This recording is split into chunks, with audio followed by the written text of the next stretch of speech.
Welcome to, I forgot to turn off my speakers. Welcome to the nice live stream. I'm him. Gonna be watching some videos. Figured instead of going over there and watching them and being a couch potato, I'll come over here and be a chair potato and watch it online. Two birds, one stone. I gotta get the stream out, the stream goal out. So here we are. Go ahead and jump into it.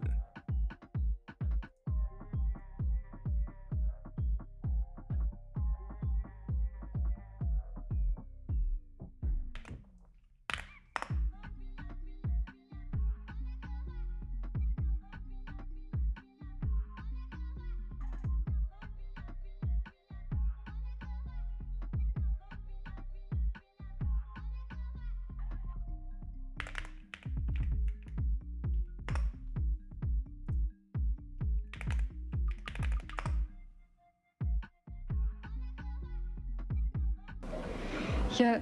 All right.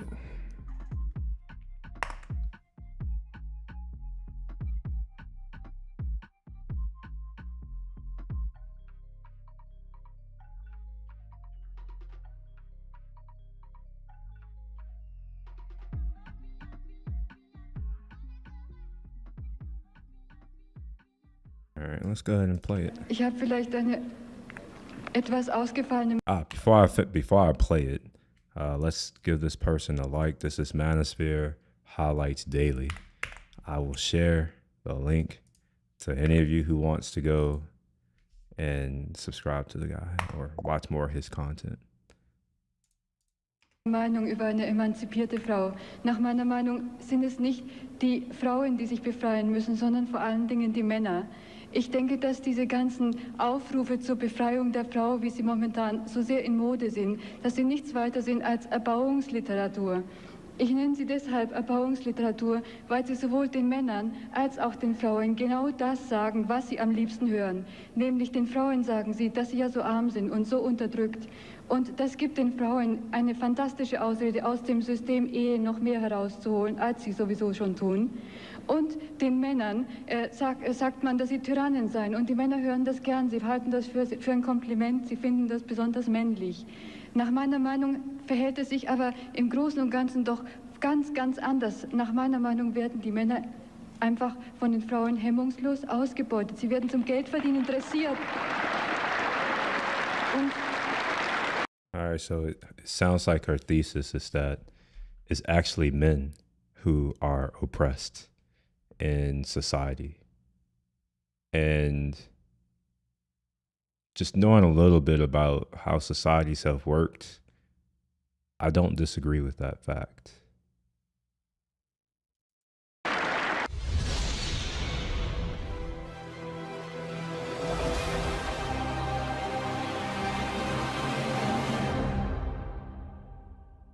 I've read The Manipulated Man, Esther Villar's provocative work that sent shockwaves through the feminist and intellectual communities of the 1970s.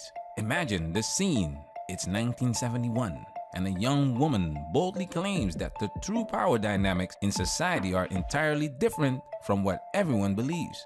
Villar's assertions that women, not men, hold the upper hand in societal manipulation caused an uproar, sparking heated debates and fierce backlash. Und Drohungen, worauf beziehen sich die? auch auf alles, dass man meine Bücher verbrennen sollte oder vernichten oder auch ganz persönlich, dass man mich... But she got personal threats for this book. I wonder who's doing the threatening. I would like to know who was threatening her. Morddrohungen, ja, bekomme ich also jeden Monat mindestens eine, immer noch. Now, A woman, no less. A woman receiving threats, and okay, interesting. And yeah, so it seems like it's only, you can't threaten them unless you go against what they have to say. That's what it seems like. I don't understand why she would be threatened over a book, over ideas. fast forward 50 years. How have Villar's claims held up against the relentless march of time and social progress? Have we truly shifted the paradigms she controversially challenged, or do echoes of her arguments still resonate today? In this presentation, we will explore the seismic shifts and enduring constants in gender dynamics since Villar's era.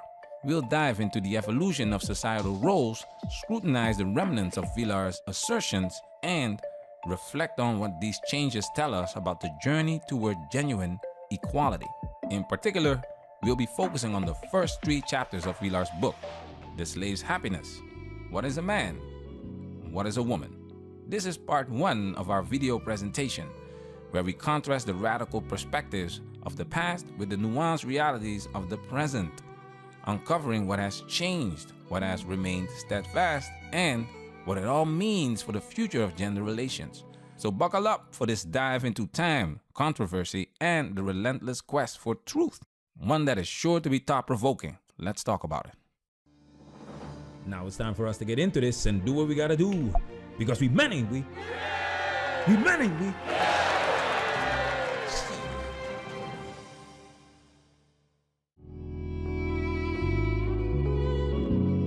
Women let men work for them, think for them, and take on their responsibilities. In fact, they exploit them. Yet, since men are strong, intelligent, and imaginative, while women are weak, unimaginative, and stupid, why isn't it men who exploit women? Wait a minute, hold on. All right. Intelligent, imaginative, wow. Okay, all right. So what's interesting is I saw this come up today. Let me see if I can pull it up. Okay. Oh wait, no, I can't. Let me do this. All right. Can I zoom into that? Actually, you know what? I'll download it so I can zoom in.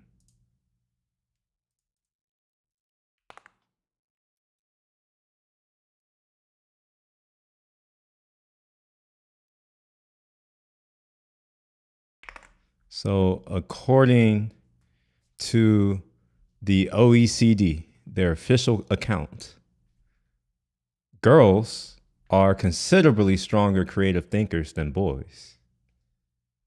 According to their research, 82% of girls, but only 75% of boys reach a baseline level of proficiency. I didn't know that there was a proficiency level of creative thinking, but okay.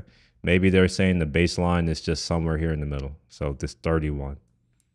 So they're saying that the average here is 31, while for girls it's 34. And then on level 5, top performers, 31% of girls and only 23% of boys perform at the highest level of proficiency.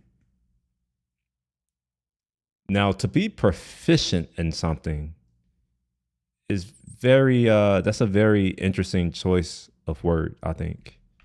Let's pull up the definition of proficient. As someone who loves words and their meaning, when I read words like this, I'm just like, no, I don't know if they're saying this in a way that like really makes sense. And here's why.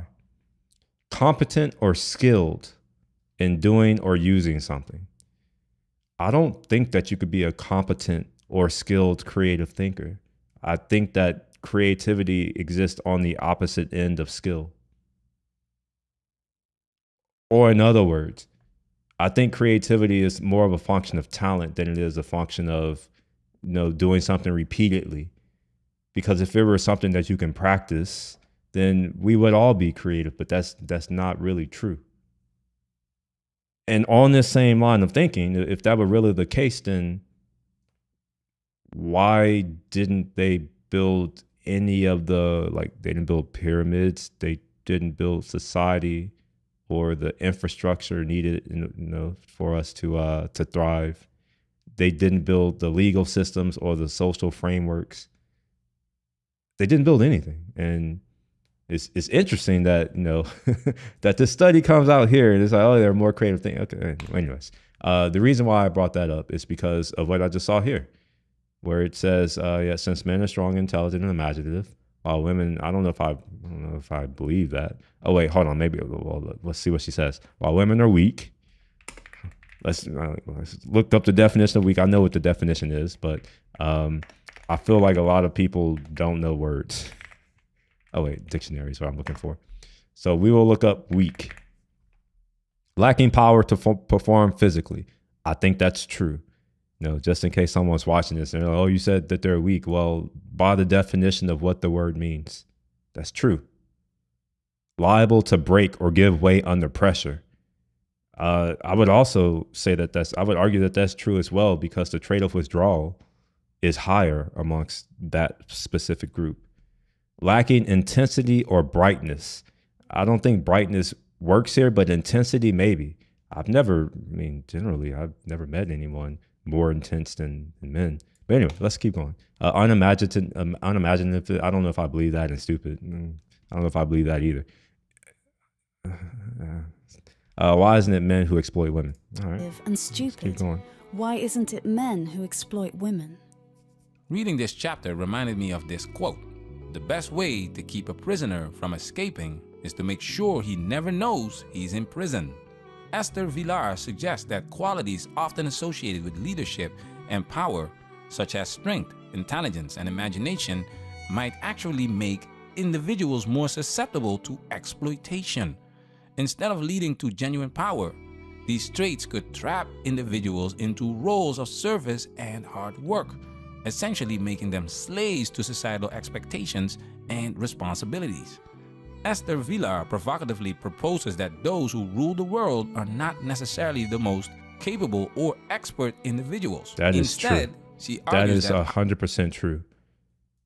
One thing that you will find out if you make it to high enough levels in society is that the people who control and own the means of production oftentimes are not as skilled at any of the things that the people who actually do the work, like they're not even close.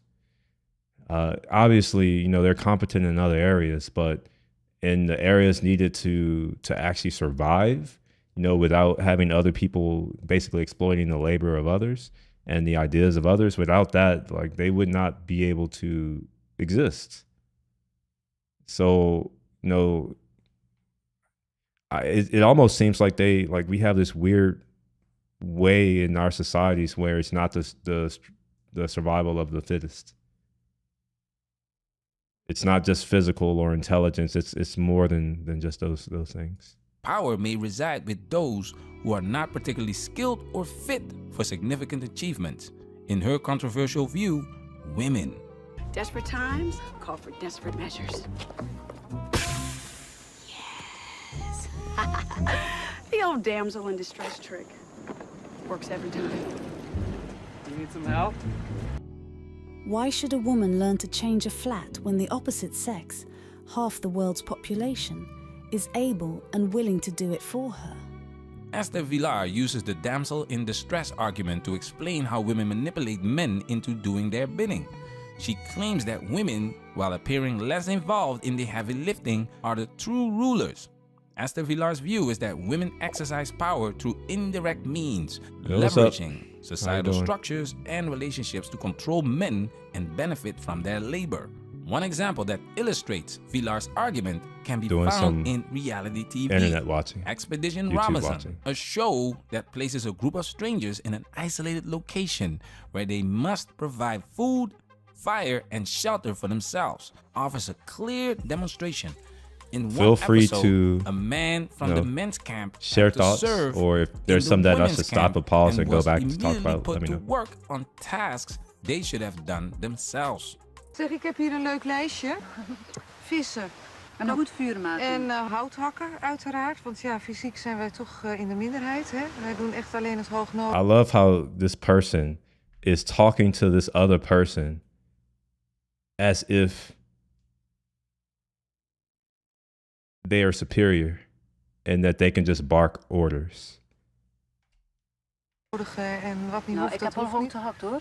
Jawel. Ja, nee. Oh, let me Wij see. doen echt alleen het hoognodige. We really only do the much needed, and what doesn't have to doesn't have to. En wat niet Nou, hoeft, ik dat heb al hoeft niet. gehakt hoor.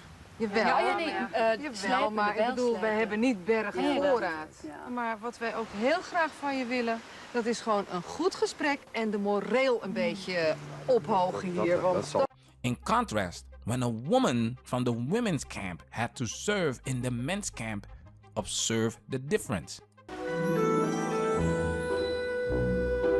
Ik dacht echt dat ik op een droomeiland terecht kwam. Zo'n mooie hut, slaapplaatsjes, een eettafel. It's like a resort. Echt zo precies een caféetje op strand. Ik dacht echt van, nu nog een lekkere cocktail. En dat is hier, I'm in heaven. Ik denk dat jullie toch niet bij ons moeten komen, eerlijk gezegd. Ik weet niet waar zijn. Later in that episode, the males have to bail the women out, and the camps merge into a mixed group of men and women. Observe the dynamics at what used to be the women's camp. De mannen van kamp Zuid zijn druk bezig het eiland wat leefbaarder te maken. De vrouwen kijken goedkeurend toe. The women stand by. Literally back there being useless. I have firsthand experience with this kind of stuff. So I used to have to move stuff because I don't know, my mom had a bunch of storages and stuff, and and it would be me and my brother. We would be tasked with moving stuff, and she would just bark orders at us and be like, "Oh, y'all need to do it this way and that way." I'm just like, I don't know.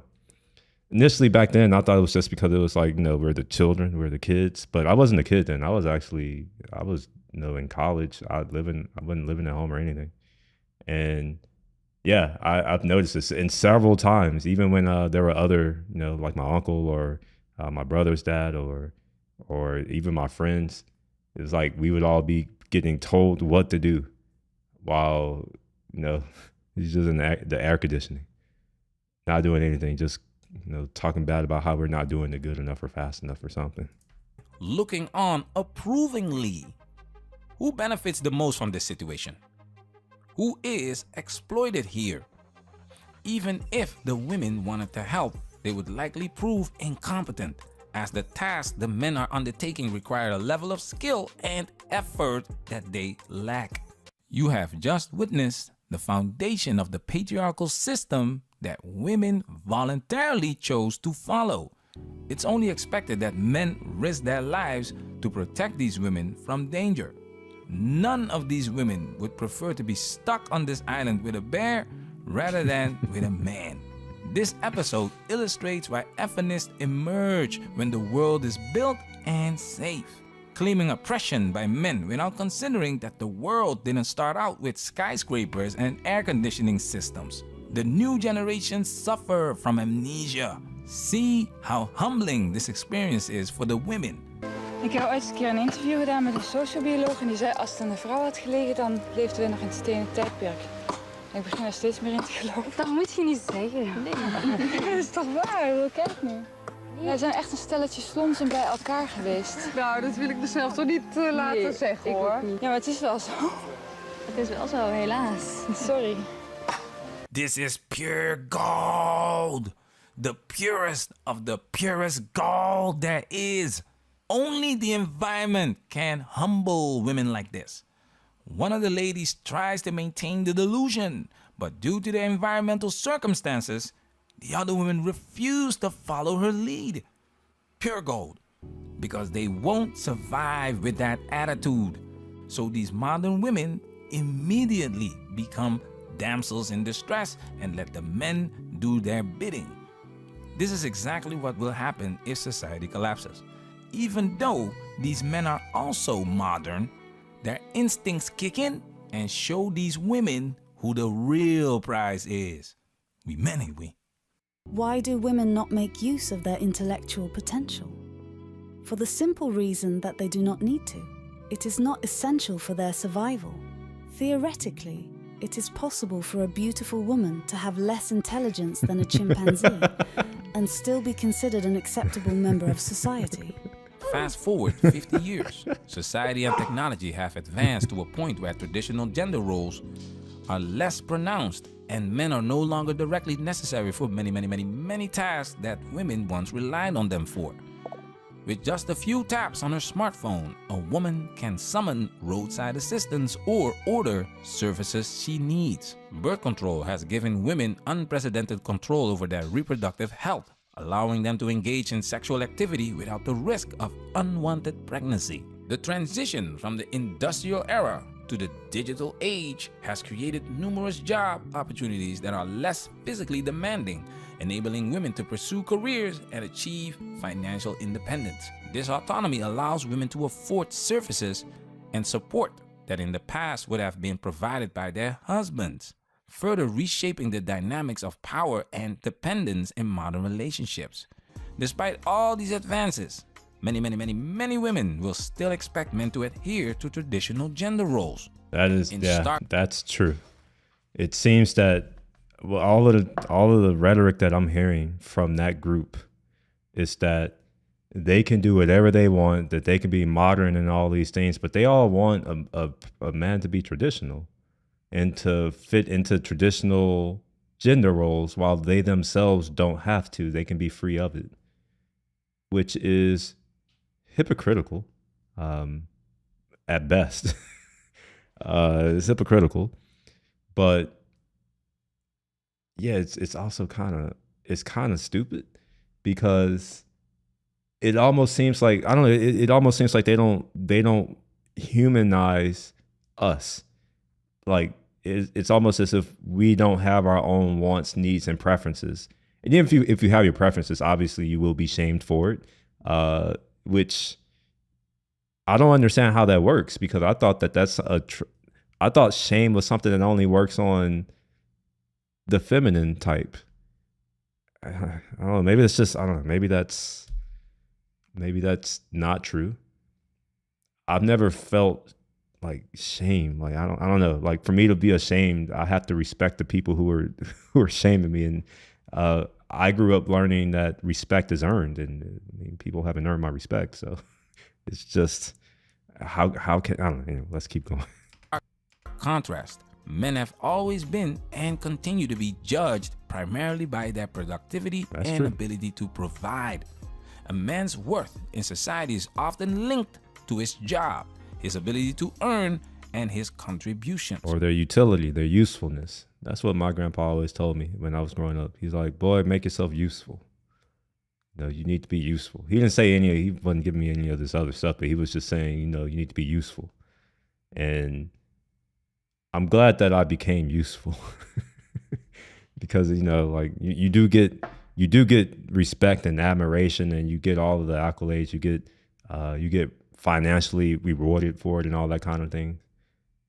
So yeah, be useful. But at the same time, you should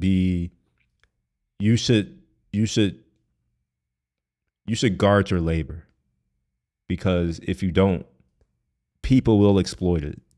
It's not just this group of people who will exploit it. It was also people like me, other men. They will exploit it because labor is very valuable. Labor and attention are very valuable. They both require energy. And when you really boil it down, energy is the most important resource known to man. So if you're just giving up your energy to those who don't return on that investment of your energy, then, well, I don't know. Maybe you'd be called a simp by me. If a man is not productive, he is not seen as an acceptable or valuable member of society. This brings us to the next chapter. What is a man? Wait, we know what a man is? So we know what a man is, but okay, all right. Okay, let's see what a man is. A man is a human being who works. Okay. By working, he supports himself, his wife, and his wife's children. A woman, on the other hand, is a human being who does not work, or at least only temporarily. Most of her life, she supports neither herself nor her children, let alone her husband. All right, so part of this definition I disagree with, just part of it. And his wife's children. I don't know. Like, and his children. Now, if it's their children, that's different. I'm happy to say this online. I know that everything on the internet is forever. I'm happy to say this on the internet. I will never take care of another woman's children, ever. Sorry, not sorry. Don't care. Judge me if you want. Shame me if you want. Zero fucks. I'm not taking care of another man's children unless it's my brother's. And even then, like, it's gonna have to be some persuasion going on. Yeah, not as much actually. I'll do it for my brothers. Esther Villar dissects the societal constructs that define a man's value. My actual and identity, brothers, not talking about like framing men as both. I'm not talking about the homie. I'm talking indispensable about my and actual exploited brothers. within the traditional gender paradigm. Yeah, it's different. A man's worth is measured by his competence and ability to provide. Villar suggests that women view men primarily through the lens of utility. Masculine qualities are those that serve women's needs, whether it's financial support, protection, or physical labor. Men are valued for what they Man, that dude ain't carry no boxes. Where did he get this? Where did he get this stock image? There is no way this. Oh wait, I actually is it fat shaming if it's a man, or is it only fat shaming when you do it to a woman? I'm like, help me understand. Does anyone know? Because I don't know. Like, is does body positivity apply to men too, or is it only them? Speaking of, hold on. Let me see if I can find it. Yeah. We're gonna find it. Give me a second. This was on Instagram. Let me see if I can get the link somehow.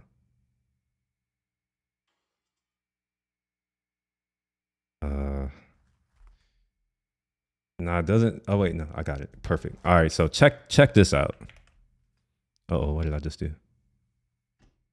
Sorry, I didn't mean to do that. Wait, hold on. Wait, I'm confused. Where did this message come from? All right.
Them who they are. Human doing you are, human being you are not. That's why the more a woman has, the more she will expect a man to provide. And in current times, women will speak the truth about how they feel their worth is based on their ability to secure a man who can offer even more than they already possess. The more utility she can provide for herself, the higher her expectations become. They turned for off what a man comments, by should the way. bring to the table. Just FYI. There shouldn't be no reason why you I wonder why they did that. Why they turned off the comments. can't say, I don't want to date a bus driver. You know why? You're a lawyer. You did your education. You know what? What she just said was disrespectful. Listen to what she just said. Man should bring to the table. There shouldn't be no reason why you can't say, I don't want to date a bus driver. You know why? You're a lawyer. That's disrespectful. These men take care of their families. And she's sitting here on TV shitting on the men who are driving the buses. By the way, it's kind of insane how they'll degrade the people who literally are the reason why our societies are thriving. It's, oh my gosh. And she's talking about you're a lawyer. It's like, as someone who is in one of those positions where it's like I've been asked, like, even by those types of folks, by lawyers, who who tried to convince me that I should date them. What they all failed to understand is that I don't care. When I'm asked, don't you want a girl with a degree? I give zero fucks. In fact, if I do give a fuck, it's probably in the opposite way that they would want me to give a fuck. If they're like, oh, I have a job, it's like, it's not impressive to me that you serve another man. Why the hell would I want you if you serve another man?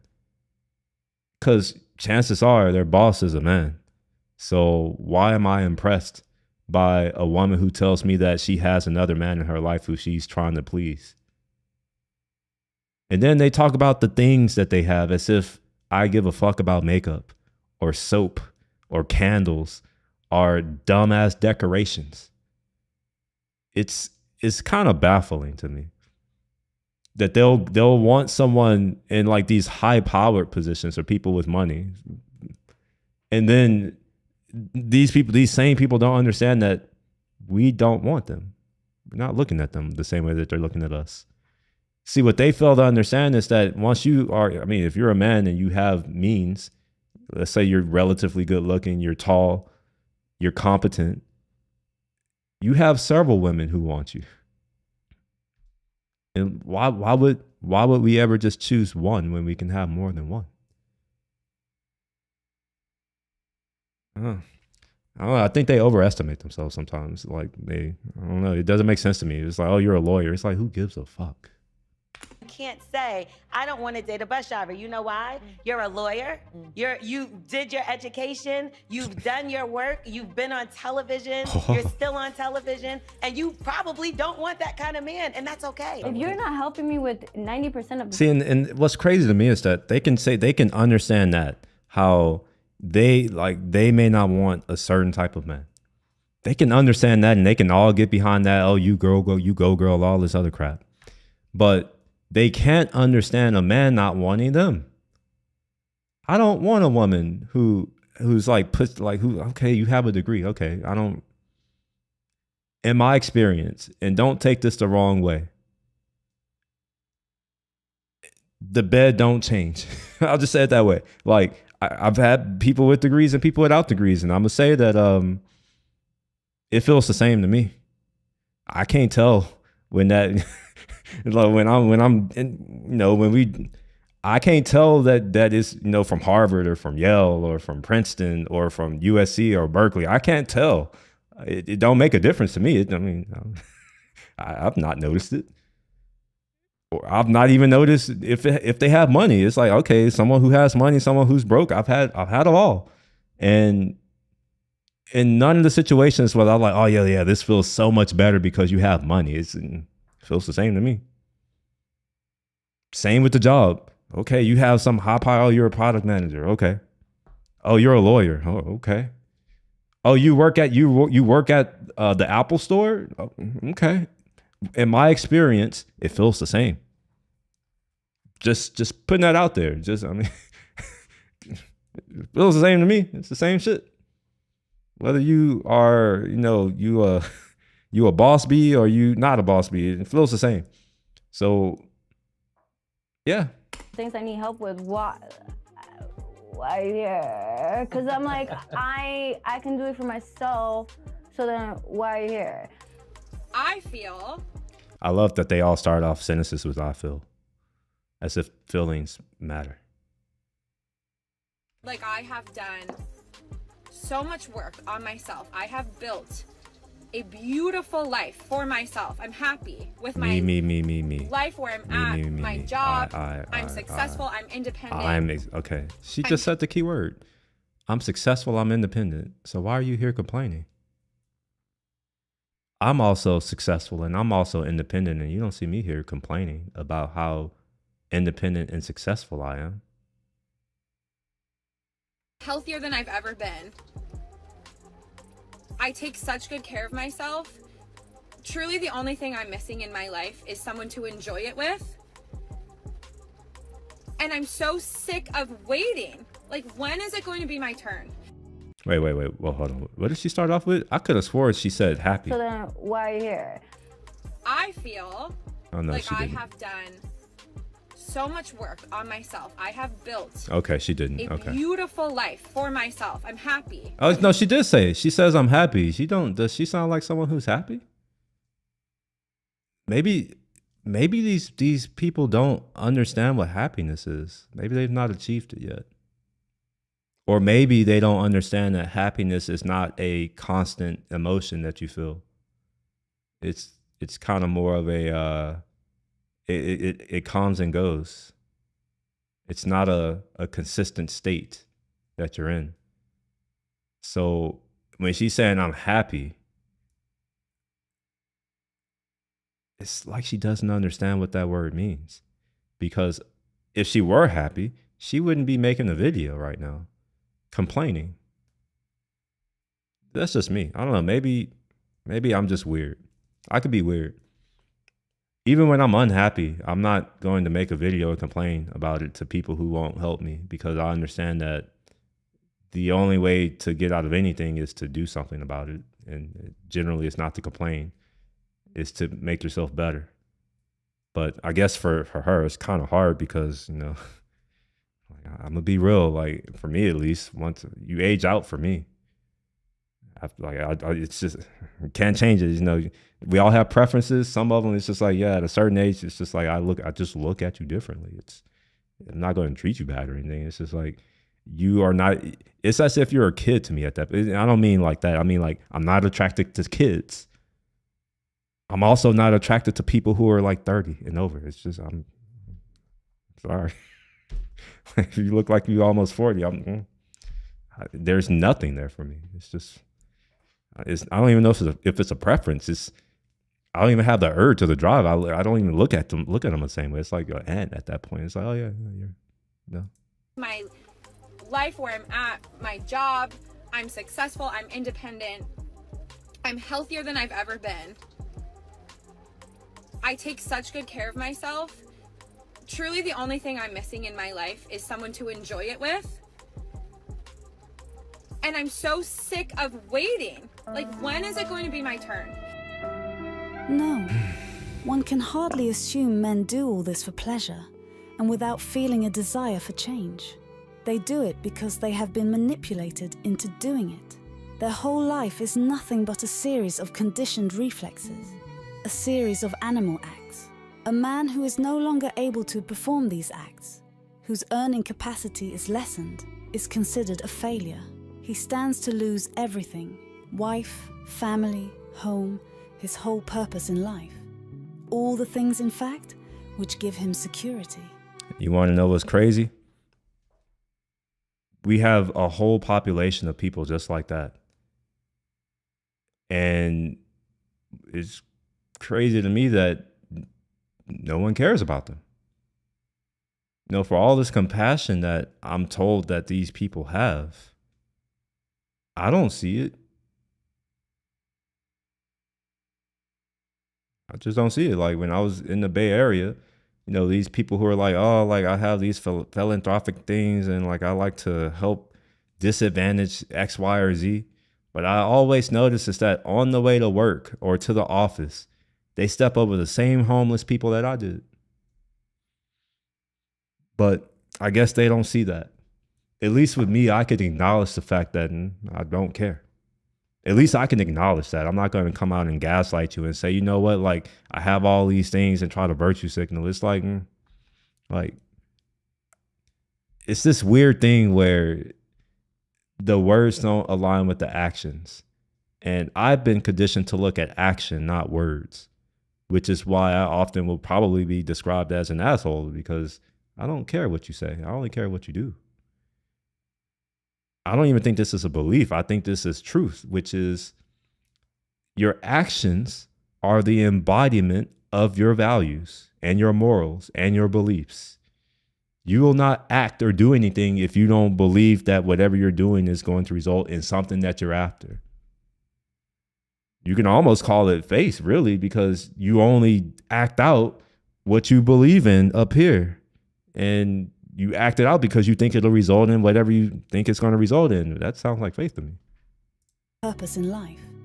All the things, in fact, which give him security. It's interesting to see how Esther Villar's words are playing out in current times. Men are shamed from every angle for not performing their so-called duties. Because men are useless. But fail to address that the societal changes have significantly impacted the dynamics between men and women. The traditional carrot and stick approach is no longer effective. When Esther Villar wrote The Manipulated Man, it was feasible to support a family on one income. Median price of a home in the second quarter of 1972 was $26,000, amounting to roughly $189,000 today. Home prices have climbed 132%. It's more than that, actually. Okay. No, they do have it. Okay, it's down here. That's just the national median. In some parts of the country, sales prices are even higher. Median sales price of a home in LA metropolitan area was $918,000. Now, I'm not sure if you all know or understand measures of central tendency, like, you know, the centralness, or the, basically we're trying to get to this idea that we have this population, but we want to know what the middle is, but there's different ways of defining the middle. One of those ways is the median. And what you do with the median is that you take every sample in that population and you sort it. It doesn't matter if it's ascending or descending. And then what you do is you go to the middle. So let's say you have 8, then you'll go to 4 and 5, and you would average those two. You just take 2 and add them, divide them by 2. That would be your median. If it's odd, it would just be the literal middle. So if it's 9, it would probably be what, like 5 or 4 or something. I think 5. That's just one measure of central tendency. The other one is mean, average. And that's where you just take all of the samples and you add them together, and then you divide it by the number of samples. So that's another one. But there's another one called the mode. And that's if you take the sorted thing or whatever, or it doesn't even have to be sorted technically, but it's the one that appears the most, essentially. But the problem with these measures of central tendency is that they all have, I don't know if it's called bias, but you lose information, which is why if you ever see an average presented to you and you don't have the standard deviation, it's a useless statistic. But most people aren't trained in statistics or don't even understand basic math to even get to the point of understanding the nuances of statistics. And I've noticed that a lot of times, you know, people, and it's not happening here in this particular slide, but a lot of people will quote out an average and not give the standard deviation. And the only thing that does is it makes you look stupid to someone like me who actually knows something. Same thing when you quote percentages. In this case, at least they quote the original value, but a percentage without the actual value that you're taking the percentage of is also a useless stat. This is how people are lied to, by the way, because most people don't understand statistics or probabilities. So you can exploit that. It's more than just that, but basic arithmetic. Most people just don't understand these things. Ratios, fractions, percentage, these are all the same thing, honestly. Fractions, percent, they're all literally the same thing. They're just different, we use them in different ways. Anyway, this is getting off topic from the drizzleness that I'm supposed to be doing. But times have changed. Men are opting out of the workforce at unforeseen rates. For many, it's not. Wait, why don't they just hire the other people? Why does it matter? Because I just heard that men are useless. And that was allowed to be said on national TV. I just wonder if there were a TV show with 5 men during prime time and they say women are useless, I wonder what would happen. I wonder who would enforce penalties. Would it be them or would it be other men? I don't know. Not an issue of not being able to find a job. They have simply opted out altogether. The Bureau of Labor Statistics found that only 89% of working age men have a job or are actively looking for work. In 1950, that number was at 97%. I mean, it is a 8. It's an 8-point drop, I guess. It's roughly a 10% drop if you're looking at the percentages. Could that be for more than one reason though? Well, never mind. Okay, they do have a cop out here. They say working age men. Let me see what working age men is. The reason why I want to see this is because if it's based off of retirement, then that age is increased. So it used to be lower. So let's see, working aged men. Let's see what that is. That's not what I'm looking for. What does working? You know what? Let's ask ChatGPT.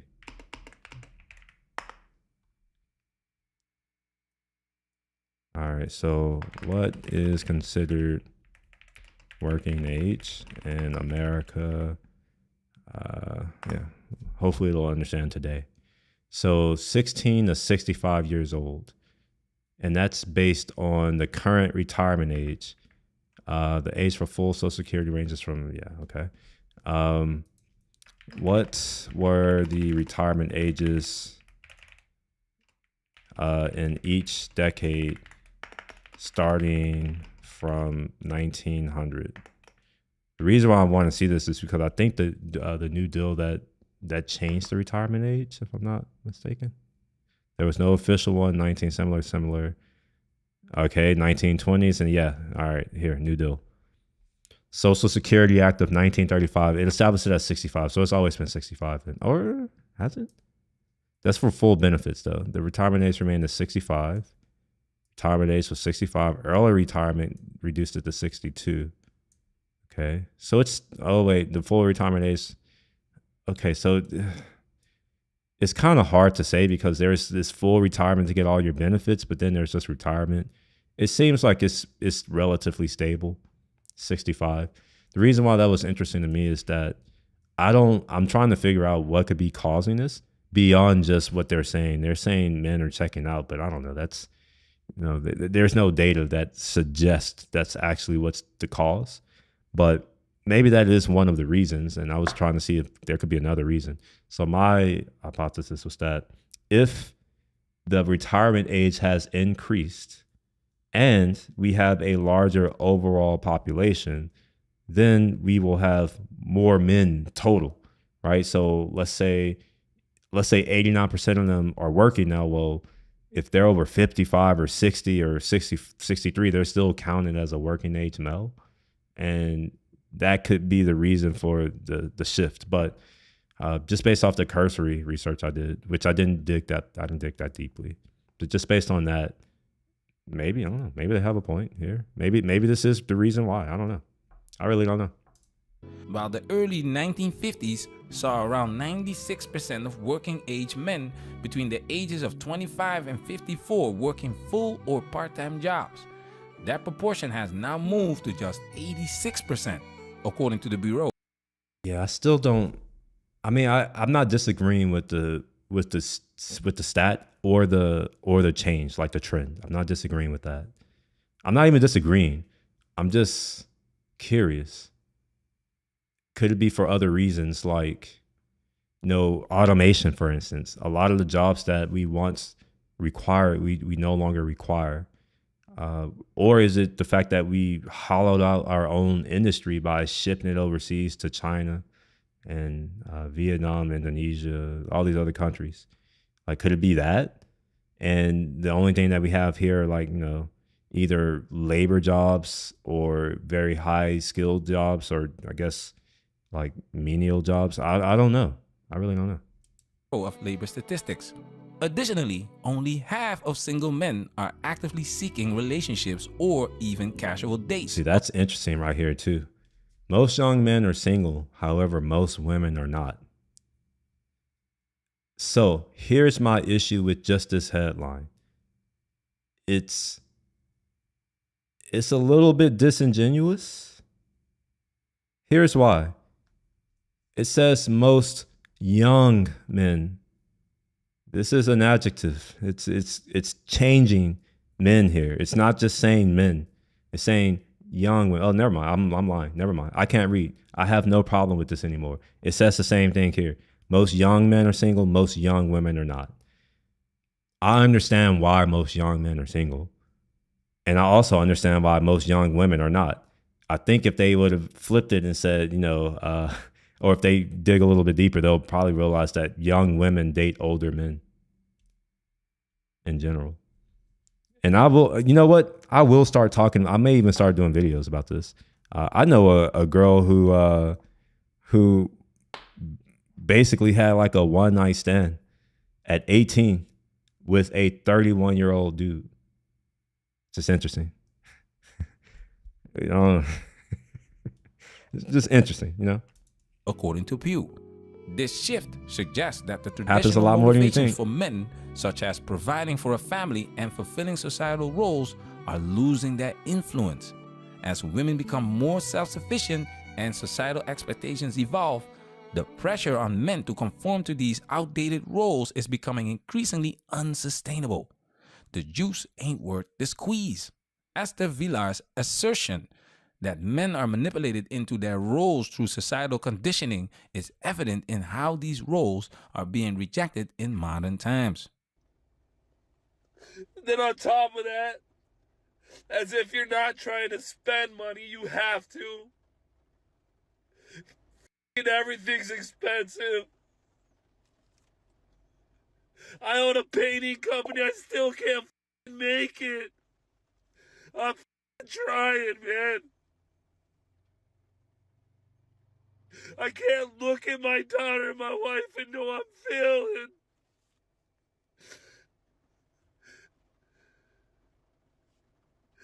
What's crazy here to me is that a guy will get on here and cry because he can't provide for other people, while the other people get on here and cry because they can't get someone to do the things for them. Like it's very different, right? Like one is crying out of selfishness and the other is crying because he can't provide for others. Which leads me to believe that one group is inherently selfish. Which is why I think that, maybe we should take a page out of their book and become more selfish. It works for them. Maybe it'll work for us too. How are you doing, Premium Forges? I'm all right. I'm just watching videos. If you have thoughts, feel free to share them. Maybe we'll talk about it. Men's traditional expectations discourage them from expressing emotions and instead emphasize the pursuit of success, power, and competition. I will say though, I realize that I'm part of the problem here, because I'm looking at this man cry and I'm just like, my first thought is like, why the hell are you sitting in your car crying? Like, how is that going to solve or fix anything? It doesn't solve or fix anything. You're literally wasting your time and you're making yourself look like a fool. That's what I'm thinking. But at the same time, I understand that that's probably the wrong mindset to have. Because if we see other men struggling and our first thought is to not give a fuck, which I am guilty of. I want to be clear here. I'm not a virtue signaler. I'm not one of these hypocritical people who say that they are one way and then they don't follow it up with their behavior. My behavior has been such that if I see someone down, I'm not going to really make fun of them. I just don't give a fuck. Like, I'm more of that. But, it is that's kind of bad. And maybe I should work on that. Maybe we should all work on that. Because, this man's breaking down. And let's say, for instance, like he breaks down for real. And that would be a bad situation for not just him and his family, but, now we have potential kids being raised without a father. And we see what happens when you raise children without a father. They become criminals or they fall into degeneracy. I think I saw a different video of this guy also crying how he can't make ends meet. Now I wonder if it's all for clicks. I mean, even if it is, just let's just think about it, bro. Like, what is a click worth? Cause I noticed that that's always like that's a comeback for a lot of people, and they seem to value or overvalue what a click is worth. let's say that he is getting millions of clicks. If he doesn't have the subscribers, he's not getting paid for it. But even then, it's like, what could his CPMs be for him crying? It can't be high. Is it $5? Maybe it's only $2. So it's like, okay, let's say he gets 1 million clicks, but his CPM is only $2. Well, what, he makes $20 from crying on the internet? Or no, $200 from crying on the internet? I am willing to bet that no man would take that. They would not look at that as being a deal worth their time. But maybe, I don't know. I'm thinking the way that I think, but I also think the way I think is the way that a lot of other men think, because we have more in common than we don't. I mean, I don't know if I'm underestimating how bad people crave attention. I don't think that all people crave attention. I think that there is a certain group of people who crave more attention than others, but I don't think that that's, a thing. But maybe, I don't know. Maybe he's lying, but that doesn't change my point. Like, this is deflection. This is like, I'm not talking about specifically this man in this instance. I'm talking about in general. When we see a man down, what's our first instinct? Just like now, we're talking about a man down, and our first thought is, oh, he's faking it for clicks. I'm curious, if this was a woman crying, and we see a lot of women on here crying, is that the first thought? Oh, they're only doing this for clicks? Or let's say that, when someone famous gets taken down, from one of these movements that we have, how come the first thought from everyone isn't, oh, she's just trying to get clout? Why isn't there not a believe all men? We have a believe all women, but we don't have a believe all men. I've been lied to a lot, and I'm gonna be real. It's not evenly distributed. Let that sink in. It's not evenly distributed, the types of people who lie to me. There's a certain group of people who lie to me more often than the other group of people. So just based off my experience, I'm more inclined to not believe all of them. But at the same time, I'm not saying I believe all men. I'm just saying, in my experience, I'm not lied to as often. And if I am being lied to, it's in ways that don't matter to me, at least. The reason I brought it up, it clicks, because not every day you see the same guy making a video, breaking down in their car. Is it different videos? Send the link.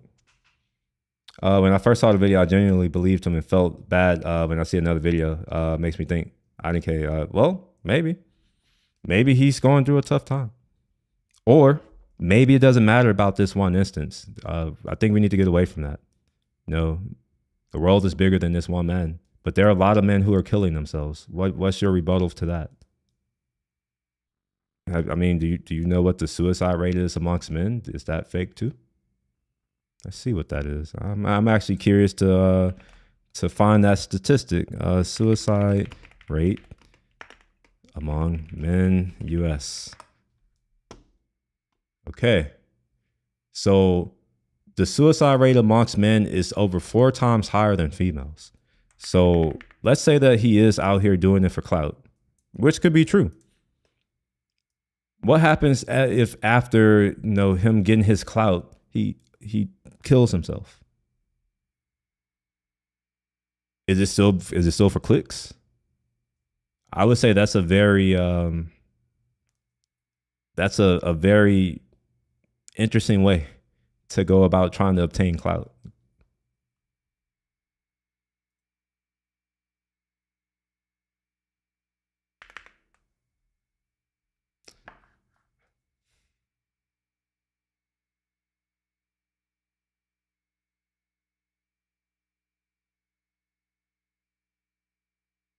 Quite a lot, and it is quite higher, much higher. So we have the total population, but we also have this is what we would call in statistics an outlier. We could figure out the p-value, like if this is statistically significant of a difference.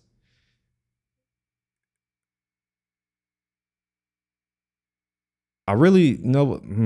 I don't know. Like you can't really do an average here because this is different. This is a distribution. But I would be curious to see if like these are statistically significant. Like if we were to plot these, I imagine that the standard deviation above between these would probably be greater than 3 sigma, which is typically a lot. Typically. So it's like, yeah, while you may be right, when I see data like this, it's like, well, I don't know. What's your rebuttal to this? And it seems like it's across the board, whether you're Hispanic, white, black, Asian, Pacific Islander, we know, even though it's Oceania, but sure, we'll call it Asia, as well as Australia. Oh, wait, what's AN? I don't know what AIN is. I don't know what the hell that is. Someone tell me what that is, if you know it. Wait, AI. No, I don't know what it is. Quite interesting. At least I think. It's also interesting the manner in which it's done. They tend to do, it looks like their highest one is poisoning. So I guess they take a pill. Whereas our highest one is a firearm.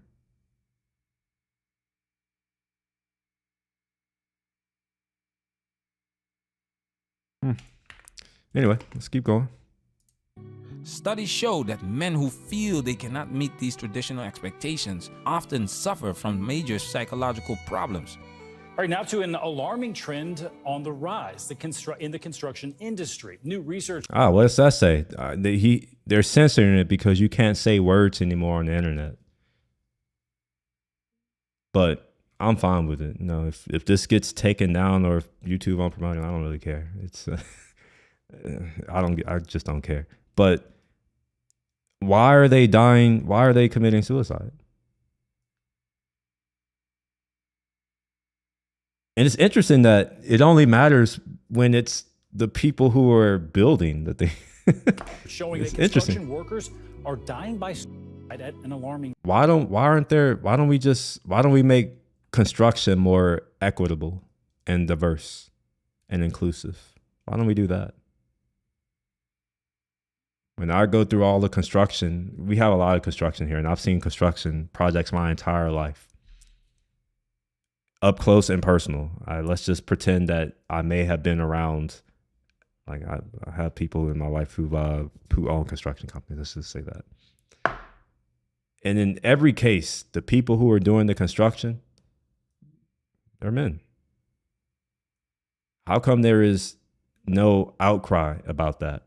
That only men are outside laying concrete, laying pipe, and I'm not talking about the good kind of pipe. Well, it's good. It's good. It's useful.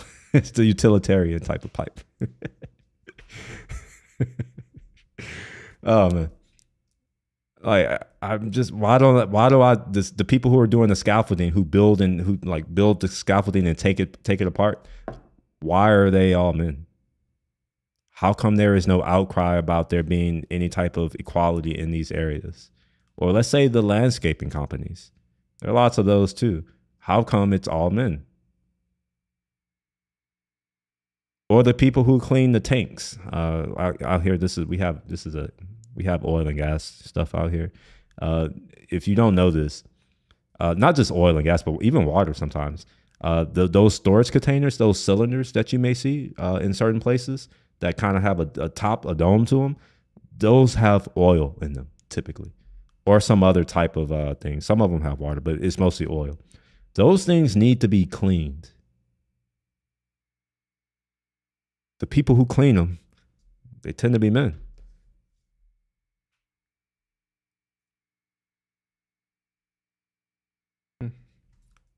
Interesting. While demand for construction workers continues to surge, the profession has one of the highest rates. That's according to data from the CDC. Fathers are expected to be strong, stoic breadwinners, and the difficulties they face are often invisible to others. So this is my point. So let's say that this guy is fake. This person who's speaking, his point is still valid. doesn't change the fact that what he's saying is true. Now, sure, we can say, "Oh, well, he's maybe lying," but I don't know. I think that's a distraction. It gets away from the point, which is that is actually the expectation of men, and which is a traditional expectation. However, at the same time, the people who have these traditional expectations are not traditional themselves. So it begs the question: how and why is a modern person who shuns traditional values, why are they after a man who has traditional values? And why don't they believe that a man with traditional values will also want a partner, I don't like the word partner, but a woman who is traditional? To me, that makes logical sense. You know, like, you know, if I'm someone and I like books and I say, you know what, I want someone, but they only have to, they should like movies and not books. But they should be okay with me only wanting to read books and not wanting to go to, it's kind of weird. I don't know, it's a bad analogy. I'll make up a better one later. Let's listen to what this man says in the following clip. Hey guys. Okay, here's another video. I really appreciate everybody, you know, watching my video and, you know, liking and following me and commenting and, you know, instant messaging me and telling me, you know, that I'm loved and that I'm not alone and we're all feeling the same way. And I've had other people, you know, say things like, oh, you shouldn't be doing that, you're a man, you know, da-da-da-da-da, whatever. I don't care about that stigma. What I care about is... See, that's what I was doing too. I'm guilty of it. And at least I was able to recognize it in myself. That's what I was doing. And then maybe I should work on that. And yeah, I think we should all work on that. But even when he's talking, it seems like he, this doesn't sound like a person who's happy. But it also sounds like a person who realizes, like what he's saying, that yeah, he's not alone. Like there are other people out there that are going through the same stuff. And what this tells me by him, you know, being appreciative of this is that he doesn't have anyone in his life who really appreciates him or makes him feel appreciated. I think there's a difference, right? Like you can appreciate someone, but that doesn't necessarily mean that you make them feel appreciated. So it almost sounds like he doesn't really have a strong support network, which, you know, given that he's a man, I would say it's a higher likelihood that is the case. This and how your guys' heads are as well. Men are conditioned by society to suppress their emotions because showing vulnerability is seen as a sign of weakness. This stigma is often perpetuated by women who need men to remain breadwinners, providers, regardless of their emotional state. I hope his wife doesn't see this video of him crying. And if he does, and let's say he starts crying, tears up, or really starts crying, she inevitably will have this reaction of, I don't feel safe when he doesn't open up to me because I don't feel connected to him, but I don't feel safe when he's that vulnerable with me either because there's something, just some cultural programming in her around what it's like to be with a man who's crying or a man who is vulnerable. Despite women's increased earning power, many of them would still rather be single mothers than financially support a man. This aligns with Vilar's concept of conditioned roles. No matter what a man's job may be, bookkeeper, doctor, bus driver, or managing director, every moment of his life will be spent as a cog in a huge and pitiless system, a system designed to exploit him to the utmost, to his dying day. So what is the role of a man? It's really unclear. By the age of 12 at the latest, most women have decided to become or, to put it another way, they have planned a future for themselves, which consists of choosing a man and letting him do all the work. In return for his support, they are prepared to let him make use of their vagina at certain given intervals. The minute a woman has made this decision, she ceases to develop her mind. She may, of course, go on to obtain various degrees and diplomas. Esther Villar does not pull any punches when it comes to describing women. The word stupid or its variants are repeated over and over again, triggering a lot of people, especially women. Frau Villar, ich habe also gestern sehr genau mir nochmal Ihre Bücher angeschaut und ich habe gesehen unter anderem darin, dass ich nach Ihrer Definition ein sogenanntes öffentliches Kind bin. Ja, das sind Sie. Richtig, das also, ich werde gleich noch den Zuschauern erklären, was das ist, wenn Sie es nicht gelesen haben. She said, no, you are. All right, yeah, this woman is, she's a menace. She's like, you are. I like this woman. I might have to go read her book now. Ihrer Definition ein sogenanntes öffentliches Kind bin. Ja, das sind Sie. Dang, and she said it just like it was nothing. She's like, yeah, you are. She didn't even move. She didn't even shift in her chair. She just looked there dead in her eyes. Just dead eyes. Richtig, das also, ich werde gleich noch den Zuschauerinnen und Zuschauern erklären, was das ist, wenn Sie es nicht gelesen haben. Wait, hold on, right, of which I'm going to explain what it is to the viewer soon as, okay. Zuschauerinnen und Zuschauern erklären, was das ist, wenn Sie es nicht gelesen haben, dessen wichtigste Berufslegitimation die Vagina ist. Ein öffentliches Kind ist nach ihrer Definition eine der Frauen, die also den Männern, die das alles erfunden haben, nachplappert. Frauen ging es ja so schlecht und sie müssten sich emanzipieren. Ja. Und was wir da schreiben und sagen, das ist der größte Unsinn. Und wenn wir keine Frauen wären, dann können wir das alles gar nicht schreiben. Ich muss sagen, gelinde gesagt, ich fühle mich doch schlicht diffamiert von Ihnen. Ich könnte mir übrigens vorstellen, dass nach dem Gesetzbuch sowas dass es möglich ist, sowas strafrechtlich zu verfolgen. Look, her first thought is the law prosecuting. I'm just curious. Who is she appealing to? Just think about it. When she says the law prosecute, who is she appealing to? Könnte ich mir vorstellen. When Esther Villar wrote The Manipulated Man in 1971, you can try. She's a menace. The feminist and women's liberation movement were at a peak, advocating fiercely for gender equality and challenging traditional roles. These movements were highly vocal and influential, pushing for societal changes with bold and often uncompromising rhetoric. In this context, Villar's work can be seen as a counterpoint, employing provocative language to critique and provoke discussion about these issues. I personally don't think women are stupid, but I believe women are more like children in adult bodies. Research shows that the male brain differs from the female brain. In adulthood, I'll include this observation of structural differences on average between female and male brains. In adulthood, male brains are on average 10 to 15% larger than female brains and remain larger even after body height is adjusted for. But male brains are on average 10%. I was told, and I don't know if it's true, maybe this is just part of the agenda, but I was told that the size of the brain doesn't matter. That's what I was told. I don't know if that's true or not, but this is what I was told. To 15% larger than female brains, even after adjusting for body height. Studies indicate that some fundamental molecular pathways in the brain operate differently in males and females, and not just by a little. It's clear that men and women not only think differently, but are also triggered differently. I'm gonna die on this island. You're not gonna die. You are not going to die. It came right towards me like that. Just what the? I'm a hairdresser, and I can't afford this. Oh my gosh, it's just so hard. And I'm not gonna leave this, so I've got this bit. I don't know how many days.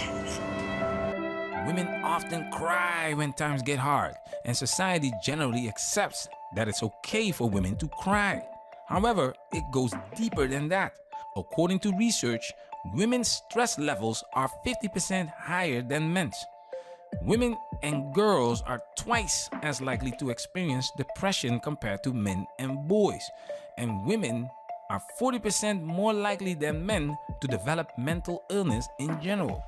the biological differences between men and women are often overlooked to support the equality narrative. It's like comparing apples to oranges. It's often when stress levels are high that all the social graces fall away, and it's also when tempers fray. They've got to learn quickly how to communicate better as a team.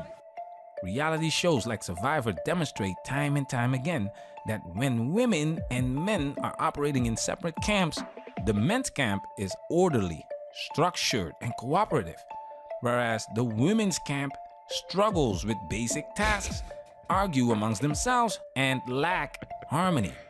If only man would stop for one moment in his heedless rush toward progress and think about this state of affairs, he would inevitably realize that his efforts to give woman a sense of mental stimulation have been totally in vain. It is true that woman gets progressively more elegant, more well-groomed, more cultured, but her demands on life will always be material, never intellectual. Villar's harsh descriptions of women sound shocking if you were raised to view women from a romantic perspective and believe that women are oppressed by men. This romantic perspective is essential because it's hard for men to love and care for women when they understand them, when they see women for what they truly are. The truth is, women naturally look for status, wealth, and power. That's where their loyalty lies. There is new research that shows half of all women have a guy on the back burner just in case things go wrong in their current relationship. Dr. Romy, seriously? Good morning, Tom. I know, and I Come on, this sounds positively guy. Sounds positively guy. In modern times, the truth about female nature is clear as daylight. We're living in the age of information. Statistics and data are collected daily, and women expose themselves on social media, proving their materialistic and hypergamous nature. The discourse around modern women's oppression often highlights the lack of female representation in high-profile positions like CEOs, as depicted in the Barbie movie. However, there is little focus on the lower ranking but essential jobs that keep society functioning, such as construction, sanitation. By the way, when I was on a floating oil, like an FPSO, out in the Gulf of Mexico, as well as off the coast of Africa and in the North Sea, one thing that I noticed was that there were no women at all. There was one, I think there was a week where we had 2 female engineer interns who showed up on a helicopter, obviously, because it's in the middle of the ocean. They showed up. They were there for about a week. And by the way, when you're in these environments, the living quarters is kind of small. It's not like here. In my room, it was 6 bunks to a room, and the room is tiny. So it's 6 dudes there. One toilet, one small ass shower. Like think of like the airplane. It's in business class. That's what the shower and toilet was like. It was tiny. And one thing that I noticed is that they didn't have to work the 12-hour shifts that everyone else on board had to work, and they got their own room. So the rest of us, we just had to, we lost that one room. So 6 people had to be split up across the other room. So in my room, it wasn't really full. I think we had only 4 people there. But when they were there, we had 5 people there until they left. And it's interesting that what they did was not the same type of things. Like what they did was they would sit, it's not technically what do we call it? I forget what we call it. I'm gonna just call it the control room. I don't know what else to call it right now. But they would literally only be in the control room and in the galley. So yeah, I mean, I would talk to them. It's not like I would hang out with them when I was off, because it's not shit else to do. So it's like we hang out in the galley, but they would never be outside or anything. And if they do go outside, it's mostly just to like look at some of the stuff that's safer to look at. Nothing that's operational or anything. Yeah, it was interesting because, you know, I was also on the boat, and I had to do all of the things that everyone else had to do. Even though I was an engineer, I was coming in like they had different words for us. Like we were the corporate types. You know, leave it to people on the boat. Leave it to sailors. They gotta demean you in some kind of way. So like, even though I was corporate, you know, from the headquarters, I still had to live as if I was, you know, just like them. So, you know, I got to sleep in the terrible ass bunks and just funky ass feet. That's what I remember. Like dudes snoring and funky ass feet. Oh my gosh. Then that's when I learned that, like for real, that not all men are created equal. Like some people care about their hygiene. Like you may not think that I care about my hygiene because I don't cut my hair. That's different. I wash my hair. You know, I take showers daily. You know, I brush my teeth all the time. I don't have weird body odor, but on this boat, man, you ever smelled like swamp ass?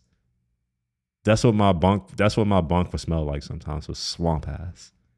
Just like, it's that hot, musty kind of ass where it's just like it's wafting from the cracks. That kind of, that was bad. Ugh. And manual labor, which are predominantly held by men and typically less desired by women. Furthermore, the outcry about gender inequality tends to surface primarily when women are perceived as being disadvantaged. For instance, we only seem to hear crickets when it comes to the discussion about men being restricted from leaving the country due to the... This is different. This isn't the same thing. It's very, very, very different from what you're talking about. See, these boats that we call them vessels. They're a little bit different, but I'm gonna call it a boat. Also the rigs too, both, because you could live on the rigs too. These are not, I mean, yeah, people are living there, but they're not meant for that. They're meant to be a place to sleep and then go to work. That's it. So there's not really any amenities or anything. The food was trash. I'm gonna be real. The food was trash. Yeah, but you know what? So the different gosh, what do you? I don't. It's been so long since I've been in the industry. But different. I'm gonna call them oil companies. I don't know what else to call them. Drillers or operators. Yeah, I think operators. Different operators like Exxon, Chevron. I don't know if Hess has their own stuff, but I think they operate some stuff. Oh wait, no. Yeah. Hess operates some stuff. Who else? Oh, anyway, what I noticed is that different operators in different regions had different living standards. So the living standards in the Gulf of Mexico, I thought were horrible, because that was the first rigs that I would go on, was in the Gulf of Mexico. We called it GOM. It wasn't until I went to Africa. I was just like, send me back to Gulf of Mexico. That shit was bad. The food was bad. The actual platform was bad. The equipment on the platform was, yeah, man. I'm honestly, I might be lucky to be here. It was bad. The only good part about the Africa stuff was that when I'm not on the boat, I'm in a villa. Like in a secured area. It's kind of weird and fucked up, actually, because if you leave the villa and you just go maybe a quarter of a mile down the road, you see like the poverty. It's absolute poverty, not the kind of bullshit that we talk about here, like absolute poverty. And then you get to my secure compound. That's what we call it, the compound, and it's immaculate.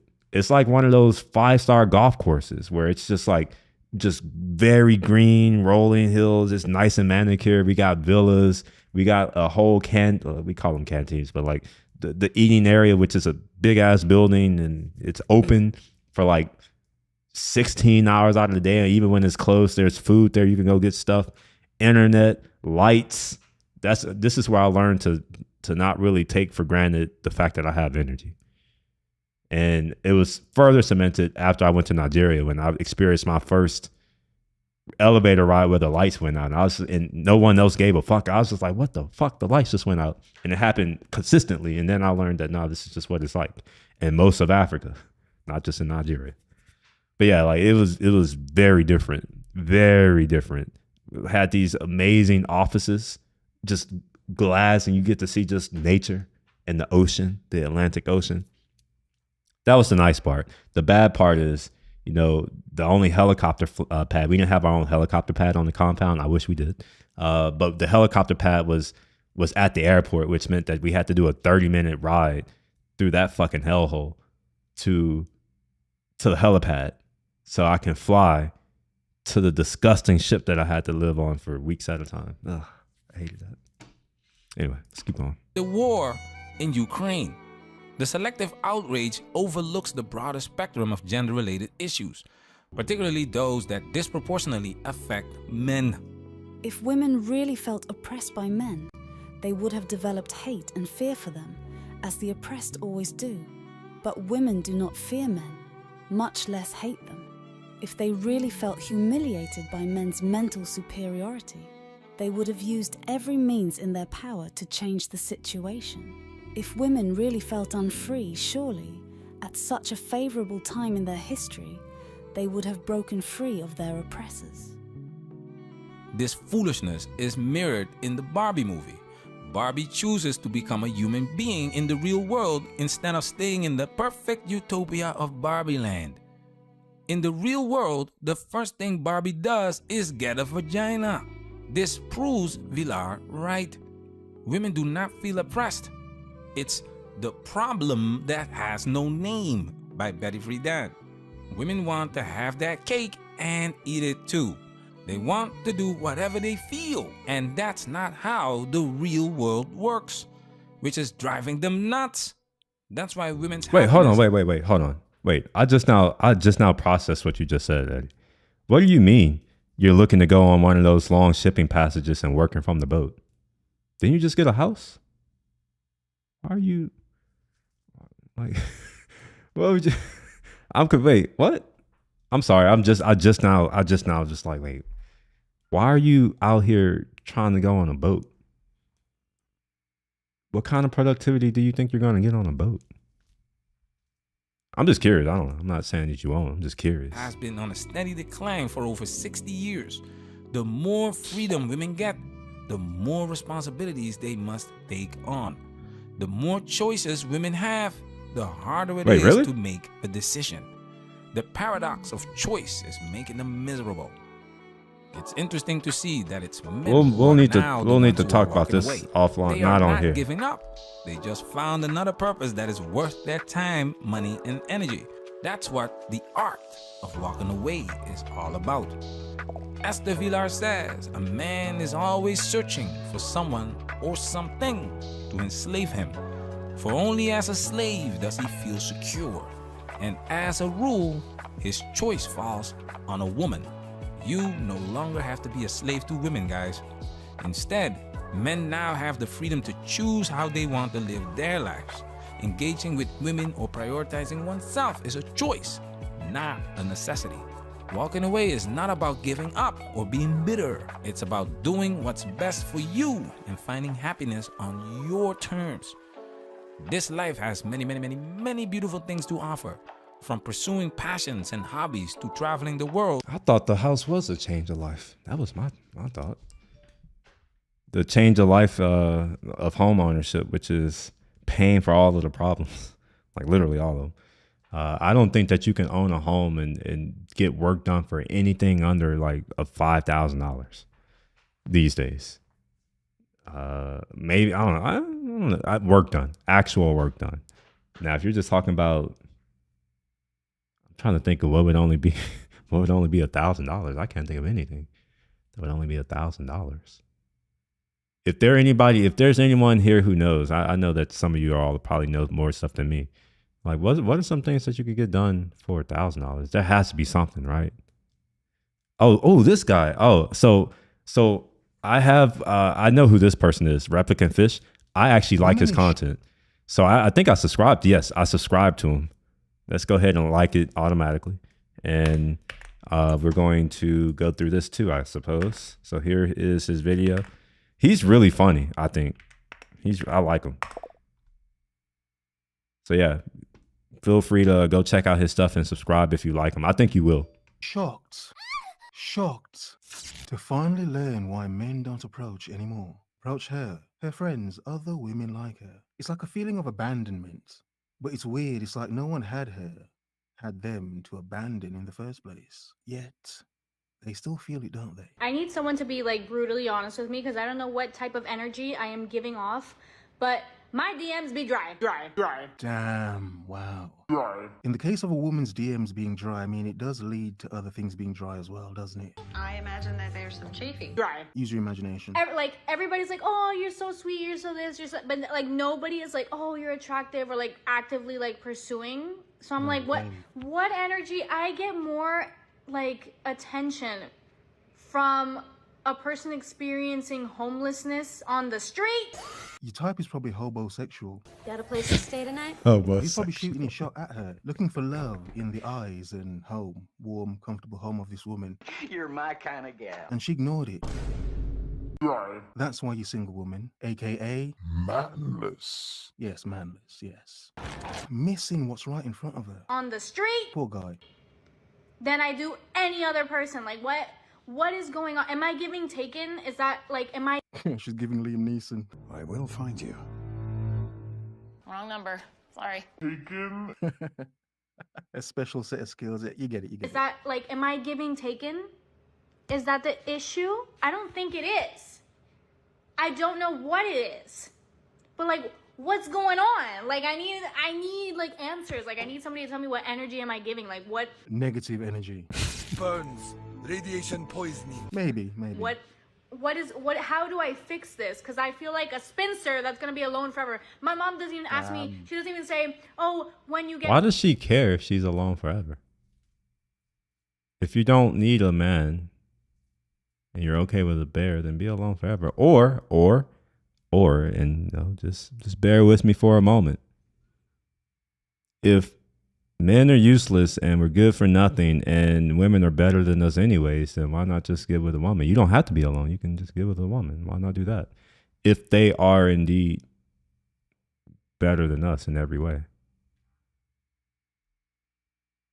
Just I don't know. That's the way I think. Like, I don't know. I'm not going to be, I don't know. I'm not sitting out here complaining and being like, oh, it's just like, all right, well, no, if you really believe that, then go and act it out. This is what I mean, but there is a mismatch. There's often a mismatch between the words that people say and the actions that they do, like their behavior. It's just a difference.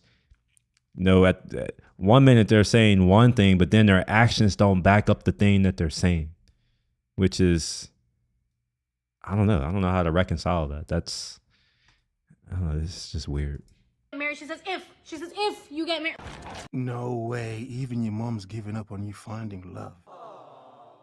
She's no daughter of mine. Finding a man. Even mommy's giving up like, nope, I'm not gonna get me no grandbabies. Oh, nobody wants my daughter. Spit on that thing. He did to spit on that thing. Oh man, oh my gosh. For that, but damn. She says, if you get married. Mommy's giving up as well. It must be bad. Like, what is going on? And she got answers, many answers. For example, I hope you understand. Men have been very hurt lately when it comes to approaching women, and we realize it doesn't work, so we don't do it. Never! Just means you need to give better indications of interest. Interesting. It's the understanding a lot of men have come to and realized, like, yo, look, a lot of these women complain about some weird stuff. Shrimp tacos? Don't want to be approached. You know, she's going to run off. Ah, yeah, run, you broad. You crazy broad. But seriously. So they've learned, you know what? Women know what they want, don't they? They want to feel safe and secure with their choice, don't they? So let them make the first move. So yesterday I posted a video about what type of energy, like asking people to tell me what type of energy I was giving to see what's going on in the dating world. Wait, hold on. What does this comment say? Reply to Carlos Castillos. I hope you understand. Men have been very hurt lately when it comes to approaching women. And we realize it doesn't work, so we don't do it. just means you need to give better indication of interest. Wait, men actually get hurt approaching women? Seriously, I'm asking y'all. I don't know. I don't know these things. I don't deal with these problems. I have better things to do with my energy and time. But yeah, like, is this true? Men get hurt by just approaching them?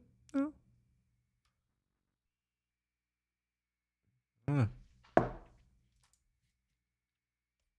To tell me what type of energy I was giving to see what's going on in the dating world, and I did get some very good comments by men, I will say, of what's been going on lately, or like in the dating pool as is. I myself have said that the dating pool is complete lately. And that's why your mom's sad that her daughter's manless and she will be grandchildless. Any grandchildren? None. And I stand by that. And you know what? I love this dude's reason edits. or not, but I do see how women now are way more intimidating, and men do reach. Wait. She said the word intimidating. I don't think she understands what intimidate means. Let's do a word check. Intimidate. Sure, whatever. Let's dictionary. I don't know. Wait, that's intimidate. Frighten or overall, especially in order to make them do what one wants. This is why whenever I hear people talk, it's hard. Like, I know I'm working on it. But I'm not perfect, and I'm happy saying that. This is why I think so many people are stupid, because they'll use words and don't fully understand what they mean. In what way is what, like, how can they be intimidated? Anyway, let's just keep going. Or try to reach out, and they're just rejected. So I feel like, I don't know how as a whole in society we're going to fix this issue. Fix the issue, but is it an issue that needs to be fixed? Let it burn. When they say we need to fix the issue, who is we? Because I've noticed this too, when people are talking about doing something, especially people who don't do shit, they love to say we need to do something, but they're never the one who's going to do anything. So when she's saying we, is she saying that her and other people like her, or is she saying that her and people like me who feel like there is no problem? I accepted a long time ago when I was a kid, when I always used to hear all of the people around me, I don't need no man and all this other kind of crap. I actually have family members who made a very famous song about not needing a man. And I'm like, okay, I didn't really get upset about it. I didn't feel any kind of way. I was like, okay. I've always been that kind of person though, where somebody will tell me something and I'm more of a okay, we'll see kind of person. I don't say it out loud because what's the point in that? But I'm always interested. I'm more of a show me type, because remember, I go off of action and behavior, not off of what people say. That's why I'm like, okay, sure. So I'm curious, when she's saying we need to fix, it's like, what do you mean we need to fix? And what is the fix? Who's going to do the fix? Or is she really saying that we need to just have people like me just fall in line, because that will never happen? It just won't. Hand, yeah. On another hand, like, why is it happening though? Like, why is it happening? The strong, independent modern woman got everything she wants, but can't find a man that actually wants her or wants to be around her. Damn right. Oh no, she has everything. She doesn't need me. What can I provide for her as a man? Myself. Dusty. She has everything she needs. But beyond intimidation, beyond that, what benefit does a man get nowadays? She nags too much. She cries too much. That's actually a legitimate question. Because I've been approached a few times and like, what's the word? I don't know the word, but they were attempting to convince me that my life would be better with them in it. And I need evidence. I'm just like, okay, well, someone is telling me that my life will be better and like I'm going to accomplish all these other things. But in the back of my head, I'm like, well, I got rich before you showed up. So how are you going to help me do something that you yourself have never done? Or I was able to, have these other accomplishments, like go to college and like get my education while also working, while also getting my first job, getting my first apartment, getting my first car, getting my own life insurance, setting up my own retirement, setting up my own savings plan, my own budget. Even helping, at that time, I had a girlfriend at that time, even doing that for her and helping her with her resumes, and not just mine, but her resume, her school application, whatever, like study, like that was like, I didn't get any help with that. So it's just like, when I hear people say, oh yeah, like your life will be better with me in it, I'm just like, are you dumb? The only reason you're talking to me is because you see this $250,000 SUV that I'm driving, and you have the audacity to tell me that you're going to make my life better. Okay. Sure. Talks too much. Aside from constant, let's say, yeah, hawk, yeah, just you always use that. Yeah. Aside from that, like, what else is there? For some men, that's enough. Some men, that's enough. But like, what else is there in modern dating? Where now women have to pursue because men just have stopped pursuing. Why would you? Why are you complaining about that? That's equality. Like, why? Yeah, you don't, like, you're modern. Like, get rid of the traditional mindset if you're going to be modern. Like, right? Isn't that the traditional thing? It's that you are pursued. That's traditional. If you want to be modern, then you got to be modern, and you got to do the pursuing. Because in reality, you may disagree. Some of y'all may disagree, but it's the truth. In reality, we are needed. Just feel how you want to feel about it. The building that I'm sitting in, it was built by people like me. Just straight up. Not just this building, the building next door, the road that connects the buildings, the power lines that connects us to the grid. Like, all that shit was built by people like me.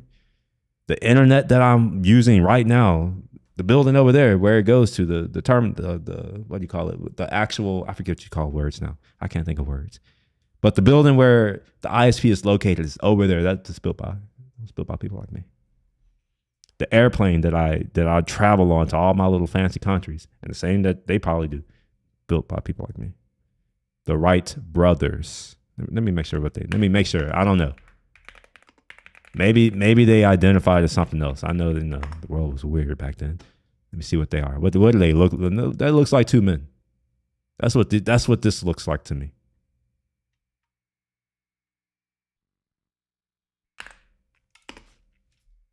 About like, oh, you're looking for something. If you're looking for it, you're never gonna find it. I'm not looking for anything in particular, you know what I mean? But it's come to a point where it's just like being painfully single and all. Not just, you don't need anyone to be happy, but it is nice. I will say, I would love to have a companion. I would love to share that with somebody. But I didn't know what the root cause of everything was. I didn't know if it was a me thing. I don't know if it was like a society thing. Painfully single. So here we have a woman learning for the first time. She says something that's contradictory. You could be happy alone, but then she's painfully single. I'm single. I would not call myself painfully single. I'm very content, actually. Like, incredibly content. I have not thought in a very long time, you know what would make my life better? Having a girlfriend. I've never thought that. In fact, I know otherwise. I see the before and after of my finances. It's like, okay, well, shit, like, I no longer have to pay for all these other things. I no longer have to budget for all these other things that I myself don't really care about, but the person I'm with cares about. So I'm going to budget for it so that she can be happy. I don't have to do that. And my life is actually a lot easier. I have peace now. I don't have to worry about someone else feeling a certain kind of way because the weather is a certain kind of way, or the date ends in a 3, or anything just stupid. I'm not saying that actually happened to me. I'm just saying, like, the level of stupidity that I would have to deal with. Like, I don't have to deal with any of that. So, like, for them, I don't think they understand. I don't think they get that, because it seems like they receive more of the benefits than we do. So they're always looking at it from their perspective without understanding that, you know, why would I approach someone who is a literal time vampire, a money suck? Why would I do that? And it's a serious question. Like, why would I give up my time, energy, effort, attention, all these things, my own goals, to pursue you? Who are you? You're just painfully single, and that's not attractive. It's giving Dusty Girl vibes, to be honest. That it's not individual to just her. It's not even personal to her. Single. No, it's just happening. It's a lot of people in general. It's a lot of men have stopped. Some would say given up. Some have given up. A lot have just stopped. That's why they don't mind if a woman pursues, but they've just like realized, yeah, I'm done being this damn idiot. When I'm just trying to do what feels natural to me. Talk to a lovely woman. Simply, naturally. Why bother anymore? I'm tired. Oh, but she's learning, isn't she? But this woman is an example of why so many women will be single by 2030. Because even if there's nothing wrong with it, I just wish that he would unpause the video from her face. Like seriously, I don't want to. What do you think's gonna happen? It makes me uncomfortable looking at her face. I'm sorry. But how are we going to fix this? Because it's just like men aren't pursuing, women have to pursue, but we don't want to pursue. So what's going on? How are we? I love how she says we have to pursue, but we don't want to. Well, welcome to adulthood. There's so many things that I do that I don't want to do, but I do it anyway. Because that's what being an adult is, or at least that's what, I don't know, maybe that's just what being a man is. That's what I was taught, where it's like, there's all kinds of things that you're not going to want to do, but it needs to be done. And if you don't do it, the consequence of not doing it is greater than the consequence of you not enjoying doing the thing. So just do it.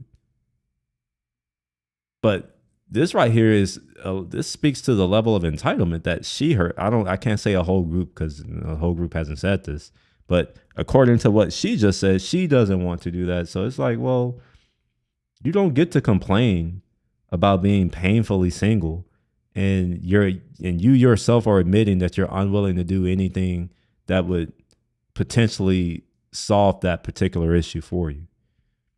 And instead, we'll get on TikTok and complain about it and say that we need to fix things, but she has to fix. She has the solution.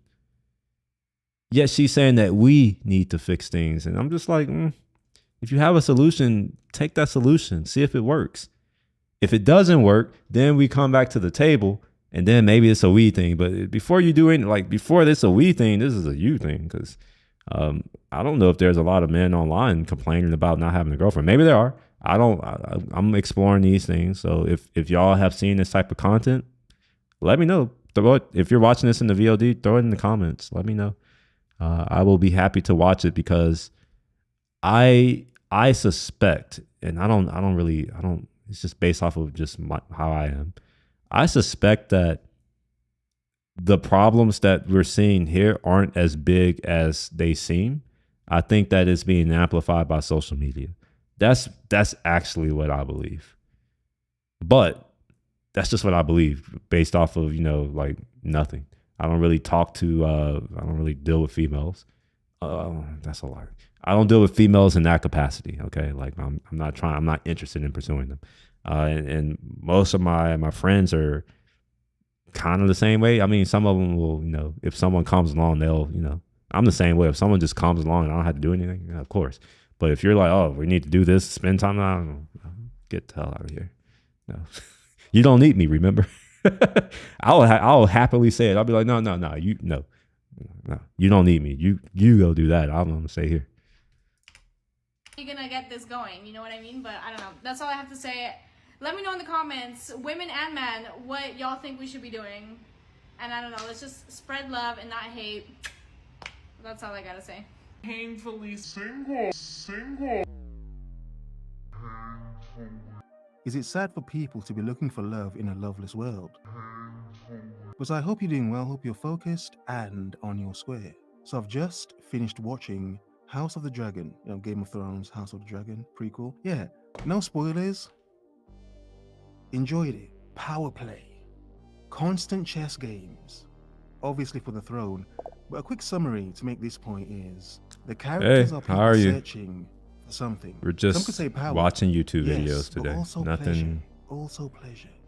Nothing very substantial. Search for power or pleasure, or both at once.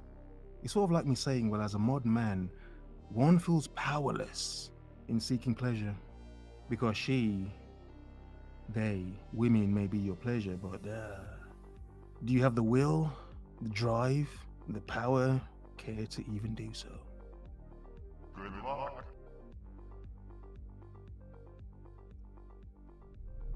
Hello, everybody. Today we're going to play a Hello. fun little game I like to call Absurd that men say in my DMs.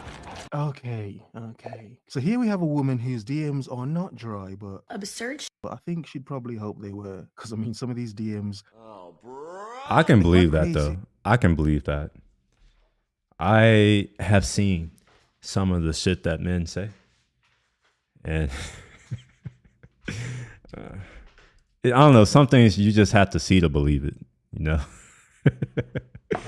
you can't exist in your own world, in your own head, and just think that because you don't do something, that other people don't do those things. Oh, man, some of the weirdest shit. I mean, I've been around. I've experienced weird females too. Like, you know, it is weird, like stalker type. But man, weird men is just like, yeah. But also, I will say, I don't know if they're trolling. You know, they could be trolling. I like to give a benefit of the doubt all the time. You know, these could be people who are just like saying bullshit on because it's the internet and, you know, whatever. But I don't know. I wonder what's being said. Please stay tuned till the end for some very quality content. Are you a Manhattan skyline? Because I would climb hella stairs. They must be from the Bay. And not have in something to see you in the. I mean, I don't know if it's bad, but it is kind of stupid. Like, this man obviously has no game. Okay, we'll start off with one that's like not as cringe. Okay, all right. I'm glad that she said that, cause now we're in sync. Okay, with this, I'm in sync with her now. Cause she would have said this is cringe. I'd be like, I don't know, this is not that bad. In fact, I wouldn't even call this bad. It's just not a good joke or a good pickup. Anyway, cause I would climb hella stairs and not have an in-unit laundry just to see you in the. Wait, what? Are you a Manhattan skyline? Because I'd climb hella stairs and not have in-unit laundry just to see you in the mornings. Okay. Now that's a very bold statement. That's actually a whack chat up line, but it's like. Yeah, I was about to say, I'm like, that's kind of, it's not bad. It's just, when I say bad, I mean, it's not some of the shit that I've seen. That's all I got. Wow. However, it's a man shooting his shot, isn't he? He's approaching this woman, trying to get her attention. Hey. Okay. Statement, because honestly, I don't even want to see me in the mornings. Okay, moving on to some animal puns. Are you Australian? Because you meet my qualifications. That's I mean, it's a dad joke. I laughed. I think it's funny. I don't know. I think it's funny. All right, my guy, That is absolutely awful. Now, as a man, I see the humor in it. I see what he's doing. Qualification. Yeah, it's like, that's not that bad. What do you mean? I don't know. I laughed. I don't know.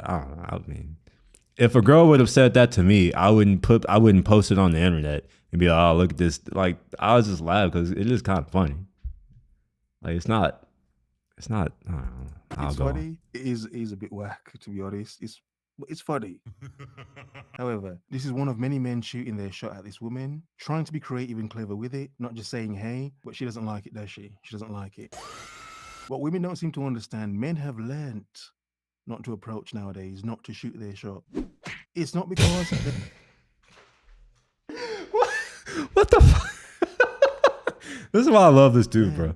Like, these edits, nowadays, not to shoot like, they just come so out of left field. Because they don't want to. A lot of them, they still do. But they've learned, no. Put the effort in. Got to be creative with all my whack pickup lines. Now, women need to be more creative. Bad, but like, I'm an Italian girl from New Jersey, so I don't really think that I meet your target audience here. Okay, this next one is my personal favorite, so buckle up. You're Italian, huh? Because I wouldn't. A piece a day ass? Wait, you're Italian, huh? I wouldn't mind a piece a day ass. I don't know what that means. Sorry for my openness. No one has been around to teach me my manners. Want a piece of that ass. Oh, piece of that. Oh, wait, but why did he put the day? He should have said all right, whatever. All right. Why? Spicy. Piece of that ass. Again, creative. This one is actually okay, to be honest. And she's smiling. Notice that. That man put effort into that. He probably didn't. He probably said it to loads of women. But that man put effort and creativity All into of them. that. She's smiling. Yeah, this woman's smiling because of it. However, doesn't mean anything, does it? Doesn't mean She never responded though. Notice that? She didn't accept, she didn't reject, she never responded. Just ghost. Like, why would men talk to ghosts? So if you're someone who, you know, you're like, oh, how come men aren't approaching me? Well, maybe you're a ghost. Men don't really like ghosts. Go and respond to all the people who probably have messaged you first. See if any of them will still want you. Piece of that ass. So think about the amount of men being creative with their approach. Yeah? Trying to be 5-star with their approach. Just to get, you know, a little giggle. And it's like, nah, blocked. Yeah? Piece of that ass. And they wonder why men can't be bothered anymore. But it gets worse. Sorry for my Wait, she says worse, but like, that wasn't, like, none of these are, all right. I was thinking that she was going to be showing some of the stuff that, man, I won't say, these aren't bad. I thought that she was going to be like showing like the creepy shit that, you know, some dudes be doing. This is not that bad. This is just, all right. Although I wouldn't say any of these things, I'll be honest. Been around to teach me my manners since my mom passed away. Oh, just Piece of that ass. passed away. It's the second time I've seen it and it should not be funny, but it is. Passed away. It is. Still failed, didn't he? Oh, just delete your whole Instagram, please. Wow. Okay, honestly, this last one is absolutely mind-boggling. Like, I'm not even sure what could possibly be going through your head when you type this out. Okay, I'm just gonna leave this one here for you guys to read, but like, I'm sorry. I'm so sorry. Like, it's 2021. Do you live under a mother rock? Like, Hey girl, are you disabled? Because I think you're very special. She's special. I think you're very... it's wrong on so many levels, but it's like... passed away. There you go again. A man trying, he's trying, isn't he? It's not just, hey, is it? What you doing today? Oh, send me some pics. Disgusting. Oh, here's my pic. Yeah, take a look. No, it's beyond that, isn't it? Yeah, it's too far in some cases. These edits, man, they too much. It's kind of funny. These edits but are again, too much. A man just shooting his shot. Power and pleasure, isn't it? It's always a power play, isn't it? It's a damn Game of Thrones, a pleasure and power play. Flip sake. What makes you think that that's okay? I just don't understand. Okay, well, anyway, that's the end of today's series, but thanks for tuning in, and there's way more where that came from. And women like this explain why the first woman Dry. is still, till now, manless. No man, because men have seen when they try to be creative, it's pointless, isn't it? Even when you think she's special. Oh, she's special. Oh, she's got a twitchy glint in her eye. It's a sort of twitchy glint. Oh, you're special. That's still not enough, is it? Piece of that ass. Just been out to dinner with all my loved up friends. Okay. And I'm on my way home. Oh. By myself. All my friends going home to their lovely boyfriends after having several glasses of wine. And there's me. By myself.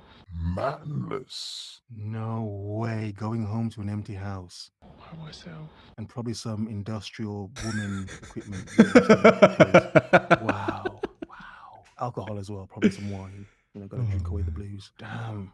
Look at that. A lovely woman having to see. And notice how common that is. They see their friends going home. Yeah? Friends going home drunk. Some drunk chicks going home to bother their boyfriends. Just like a woman. Look at that. And she's going home to what? Bother who? No one. Nag who? No one.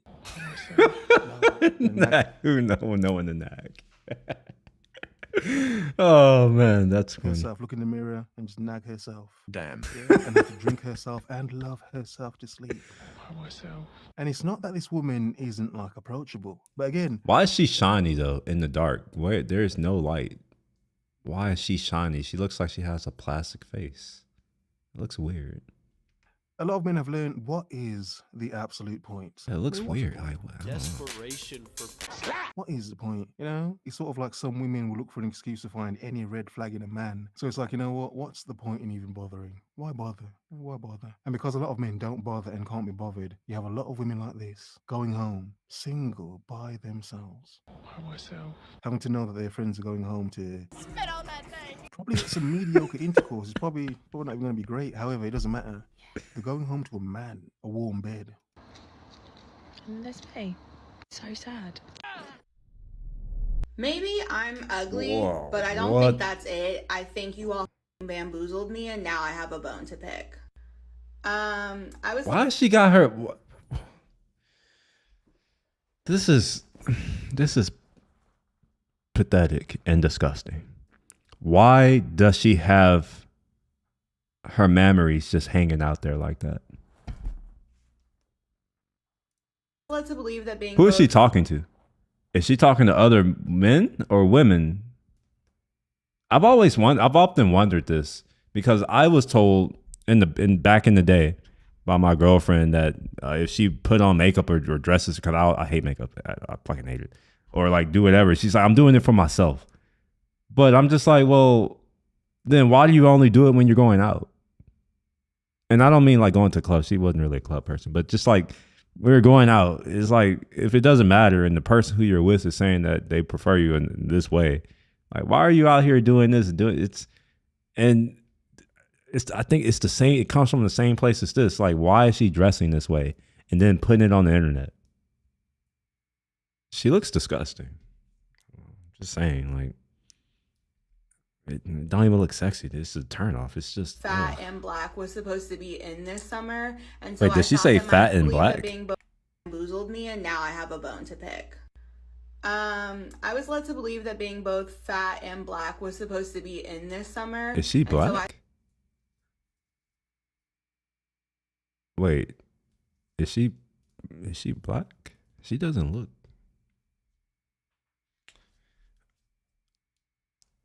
You don't have to be dark to be black. I do understand that. Trust me, I understand that. I come from a very bright family. I'm actually quite dark in my family. She don't look like, she don't have any of the facial features of someone of African descent. And I don't know, maybe I know that, other people who aren't African or black or, part of that diaspora, I know that a lot of y'all think we all look alike. You can't tell us apart, but we can tell ourselves apart. She not one of us. I thought that my DMs were just going to be filled. It was just going to be a And who sausage told her party. Fat and Black was in like? I was wrong. That was a lie.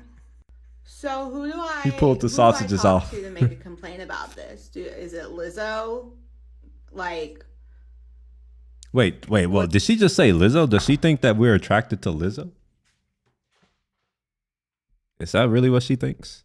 That we are attracted to Lizzo?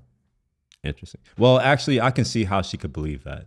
We do have a lot of simp men in my community. And I think we have the highest level of obesity. Let's see. I actually want to check this out. African American. I'm only speaking of African American, like foundational, like former slaves. I'm not talking about the people from Africa who've immigrated here recently. So we'll say African American obesity rates. Oh wait, we don't care about that right now. Okay, age-adjusted percentage of persons 20 years of age and over who were overweight or obese. BMI of 25 or greater, and this is 2015 to 2018. Wait, is this a percent or is this a number? Oh, wow, this is a percent. Okay, so non-Hispanic black men, 70%, 71%. Women, 80%. That means if you see a black person, there is a 4 in 5 chance that they fat as fuck. The total is, it seems like 3 out of every 4 black people are fat as fuck. That includes men. So we're not too far behind them. Non-Hispanic white, oh shit, even worse. 76% men, but far fewer on the female side, 67%. Total of 71. And then non-Hispanic black, non-Hispanic white ratio. Oh, okay, this is a ratio. Okay, we don't care about that. Why is it only black and white? We have more than just black and white people in our country. Although I did say African American, so but it gave me white. So it's like, if you're gonna give me white, give me everyone. Don't just give me like. Okay, I'm looking for graphs. I don't want to read anymore. Black obesity rate by education. So men, by and large, we are less obese than our Anyway, college, okay, it's a little bit less. Some college, there doesn't seem to be any type of correlation between education. I don't know why they did that, but maybe I know why.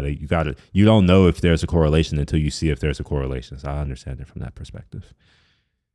Is this an actual paper? What is this? Can we read this? See if there are any charts or figures here.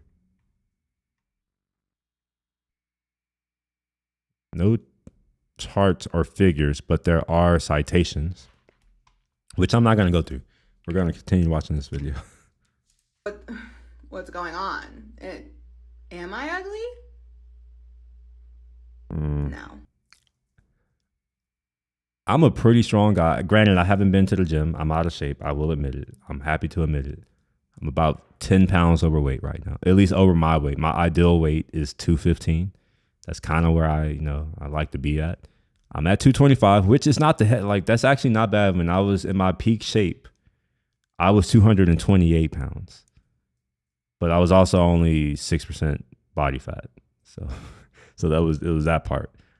These days, I'm pretty sure I'm over 15. I'm probably like 16% body, 17% body fat at this point in my life. And I weigh 225. So I got 10 pounds to lose so that I at least get to my below 10%. That's normally where I like to say, even though I haven't done that in the past year and a half. Or has it been no, it's not been a year. It's been like 7 months. I'm sorry. But yeah, I like to say 10% or under. Although I have no interest in getting to 6% again. Fuck that. I'm good. Like, I'll even do 12%. 12% is fine too, but definitely under 15. 15% is just fat for me. That's not it. It's still not it. Okay, listen up, girls. I think that you should be unhinged when you first start dating someone. Like, just be unhinged from the beginning. All of it's crazy. You know, this is why a lot of women are single as well. Yes. They listen to some weird, just BS advice, and it's like, yeah, you gotta drive a man crazy, drive him crazy. But let's listen. My friends who are in successful relationships that have lasted a long time have been unhinged in the beginning for some reason or another. It just like comes out, and they're So why are you single then? Why are you single? Stuck around for that. I have a friend who, when she was meeting her now boyfriend, his friends for the first time, they'd been dating for a little bit, but not enough to like stick through anything. He came out of the bathroom and she was like fighting 3 girls. Like she was like hulking 3 girls, you know, like in the middle of meeting his friends, so much that one of his friends had to like grab her and push her off. And she was like, he's gonna break up with me because he's gonna think I'm insane. They've been together for 5 years. Okay, let me stop her there. Yeah, look, a lot of men admittedly are a bit crazy. So a crazy chick, it's like sometimes they are a bit more attractive because wow, that was amazing. That was amazing. You know? So trying to tame a crazy chick for a man, it's an accomplishment that some men think they're trying to accomplish something. And it's like, nah, bro, you're gonna traumatize yourself with this crazy chick. You're gonna ruin your life with this crazy chick.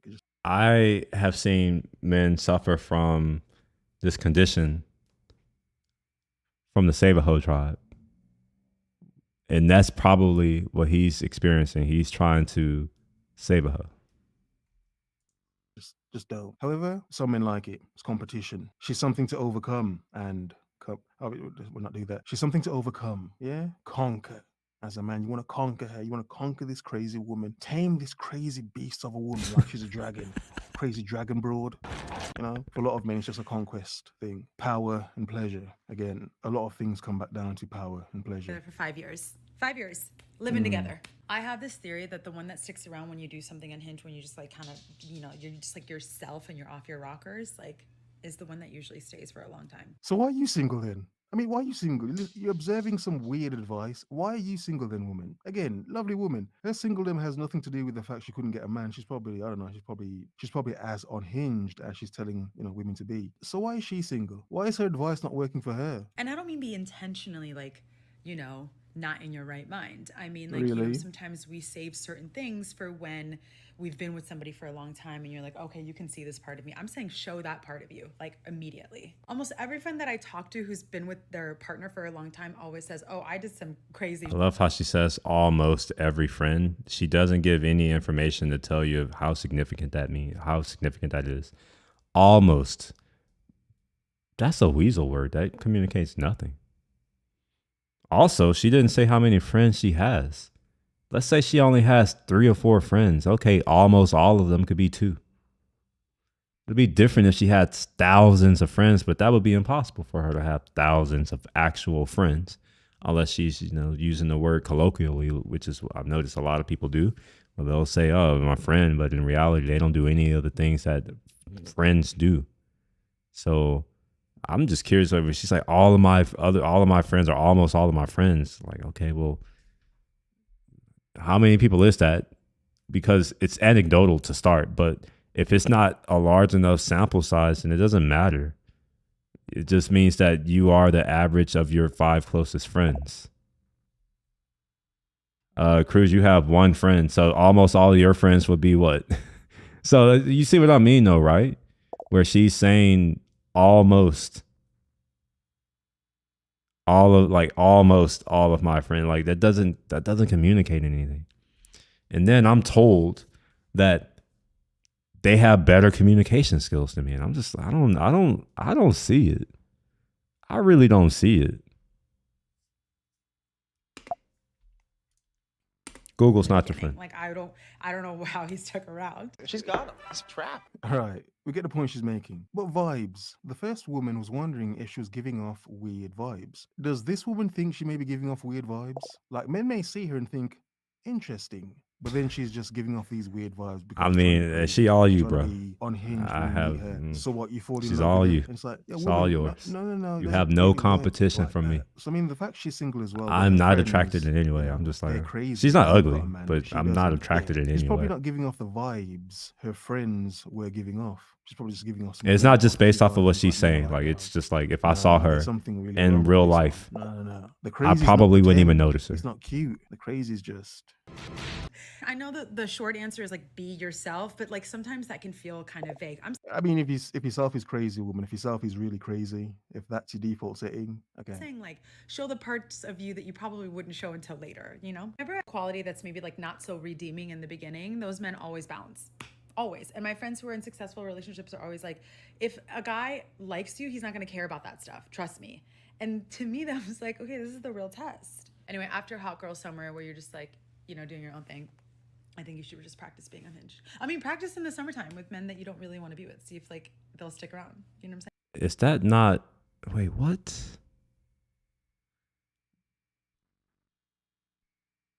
At what point are we going to call what they're doing abuse? Because we get that label applied to us very easily, even if you don't do anything that's actually abusive, because, you know, they just like to throw that word out there. At what point are we going to start calling this what this is? That's literally abuse. Go out and like get men, and men are fallible for this, because for the most part, no one really gives a fuck about us. So she's saying to go out and convince men that they have a chance with you. Just fuck with them, just so that you can get experience, so you can learn. It's just like, is she stupid or dumb?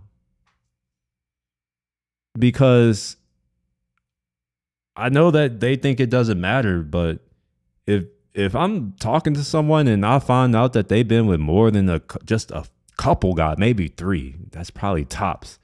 Even that's a stress for me. If I find out that they've been with a bunch of people, they done had hot girl summer, it's an immediate. I won't even say anything. I'm gonna get up and leave kind of person. I don't believe that I had to explain myself to people who, I mean, for all, I won't say what I really feel, but I don't think I had to explain myself to anyone. So if I'm just not feeling it, I am the kind of person where, again, I will claim that I'm an asshole. I'm fine with that. I'm fine with the label. I don't give a fuck. All right, asshole him. Cool. Point that I'm making is, if I find out something like that, I am straight up just removing myself from the situation. I won't even tell you why. I'm just dip. I've done it before. Someone could be mid-word talking to me, and I'm just like, some in me, I'm just like, I don't want to be here anymore. And I'll literally just turn and walk off. I've done it several times. It throws people off because they just can't believe that I will just walk away. I do it often. I don't have a need to say the last word. I know a lot of people may feel that I do, but I mean, in reality, I don't have to have the last word because, again, I believe and rely in action, not words. To me walking away is a much stronger statement than me saying anything. And it also shows that I give no fucks about what you have to say or what you think, because it's like, if I did, I would be here talking to you, but I'm not. I fucking turned around and left. This is one of these types of people, if like, I would probably entertain her for about 3 or 4 minutes and then just dip. And then she can go on and say I was intimidated, how I'm broken. That's cool. I'm intimidated, I'm broke, all those things. But I'm not having to deal with her anymore. It's that. RIP to Kevin Samuels. Oh, wait, did I miss something? Just came. Okay. If that's what she says, she's got zero loyalty. Well, that's a virtue that I don't think any of them have. This is me being honest. Well, most. And by most, I'm saying probably 9 out of 10 of them don't. RIP Kevin Samuels, he would have cooked her if she was still here. Oh, maybe. I don't know if it's worth. See, that's one thing that I don't know if I agree with. But it's like, if someone is stupid and dumb, you don't have to like pile on. You just, okay, let them say their stupid, dumb thing. If you're so smart, and I've say this to the engineers who I work with too. I'm a former engineer. I'm not saying just, I'm saying all engineers. Or all people who claim to be smart. As someone who's smart too, my first thought is, well, if you're so smart, then why are you then fix it? You have the intelligence. Well, use it. Wow. Good luck out there. Yo, wicked. I've been single my whole life. I'm about to turn 34 next month. My whole life. She's only 34? Wow. Man, 34? All right. When I tell people I'm 35, most people don't believe it. When people have guessed my age, they'll be like, oh, you're like 27, 28. I'm like offended. I'm like, what the hell? You think I'm that fucking young? Like, you can't tell by the way I speak and carry myself that I'm not a fucking kid. But she looks older than that. Men, weren't really into me because I was always a bigger girl. But I'm down 60 pounds now, and I'm realizing that my weight wasn't really the issue there. So, I mean, you've lost weight, but yet you're still not getting men? You're not getting approached by men? Are you? Could it be you? It's a big issue. Men just see it's pointless? It's a big issue. It is a big issue. I will never, ever approach someone who I cannot curl or bench press. I'll go, no, curl. I bench a lot. Someone who I cannot curl. If I can't curl you, then no. Just no. No. I can barely, in my peak, I can barely curl 140. So that tells you that if you're over 135, because I can't curl that much now. I can probably do maybe 120. I'm talking about like a bar curl, with 2 arms. I'm not saying with 1 arm. I'm not fucking Superman. I'm weak right now. But if I can't curl you, then you're too heavy for me. You're too heavy for me. And if you're too short, I have the same requirements. They like to have their height requirements. I have my height requirements too. If you're under 5'6", then fucking miss me. Just go on. I can't see you. Literally. heartless to approach this woman. Turns out men don't like me because I'm a cunt. Okay, well, she cut it off before she can finish, but okay, I mean, that's a So good your reason. ex cheated on you at a I'm going to assume NYC party, I assume. Like the man used to say, feminine, intelligent, and beautiful. Man, bro, like I understand that. I suspect that my ex was doing some shit. I don't know. I really don't know. But I suspect it. But I don't know. She thought she could do better, I guess. I had my first girlfriend. I only count the people who I was trying to marry, and there's only 2 people. Like, yes, there have been other people, but I don't really claim them like that. But my first one, she thought that she could do better. And she always threw it in my face about how one of her other friends was making $80,000. This was back in 2012. And at that time, I was only making $64,000. Now, the crazy part is that she was only making 40. Roscoe, get the fuck off my rug, licking your ass. Go to your own spot. Go to your spot. Get off the rug. Yeah, she was just like, oh, he makes this. I'm just like, okay.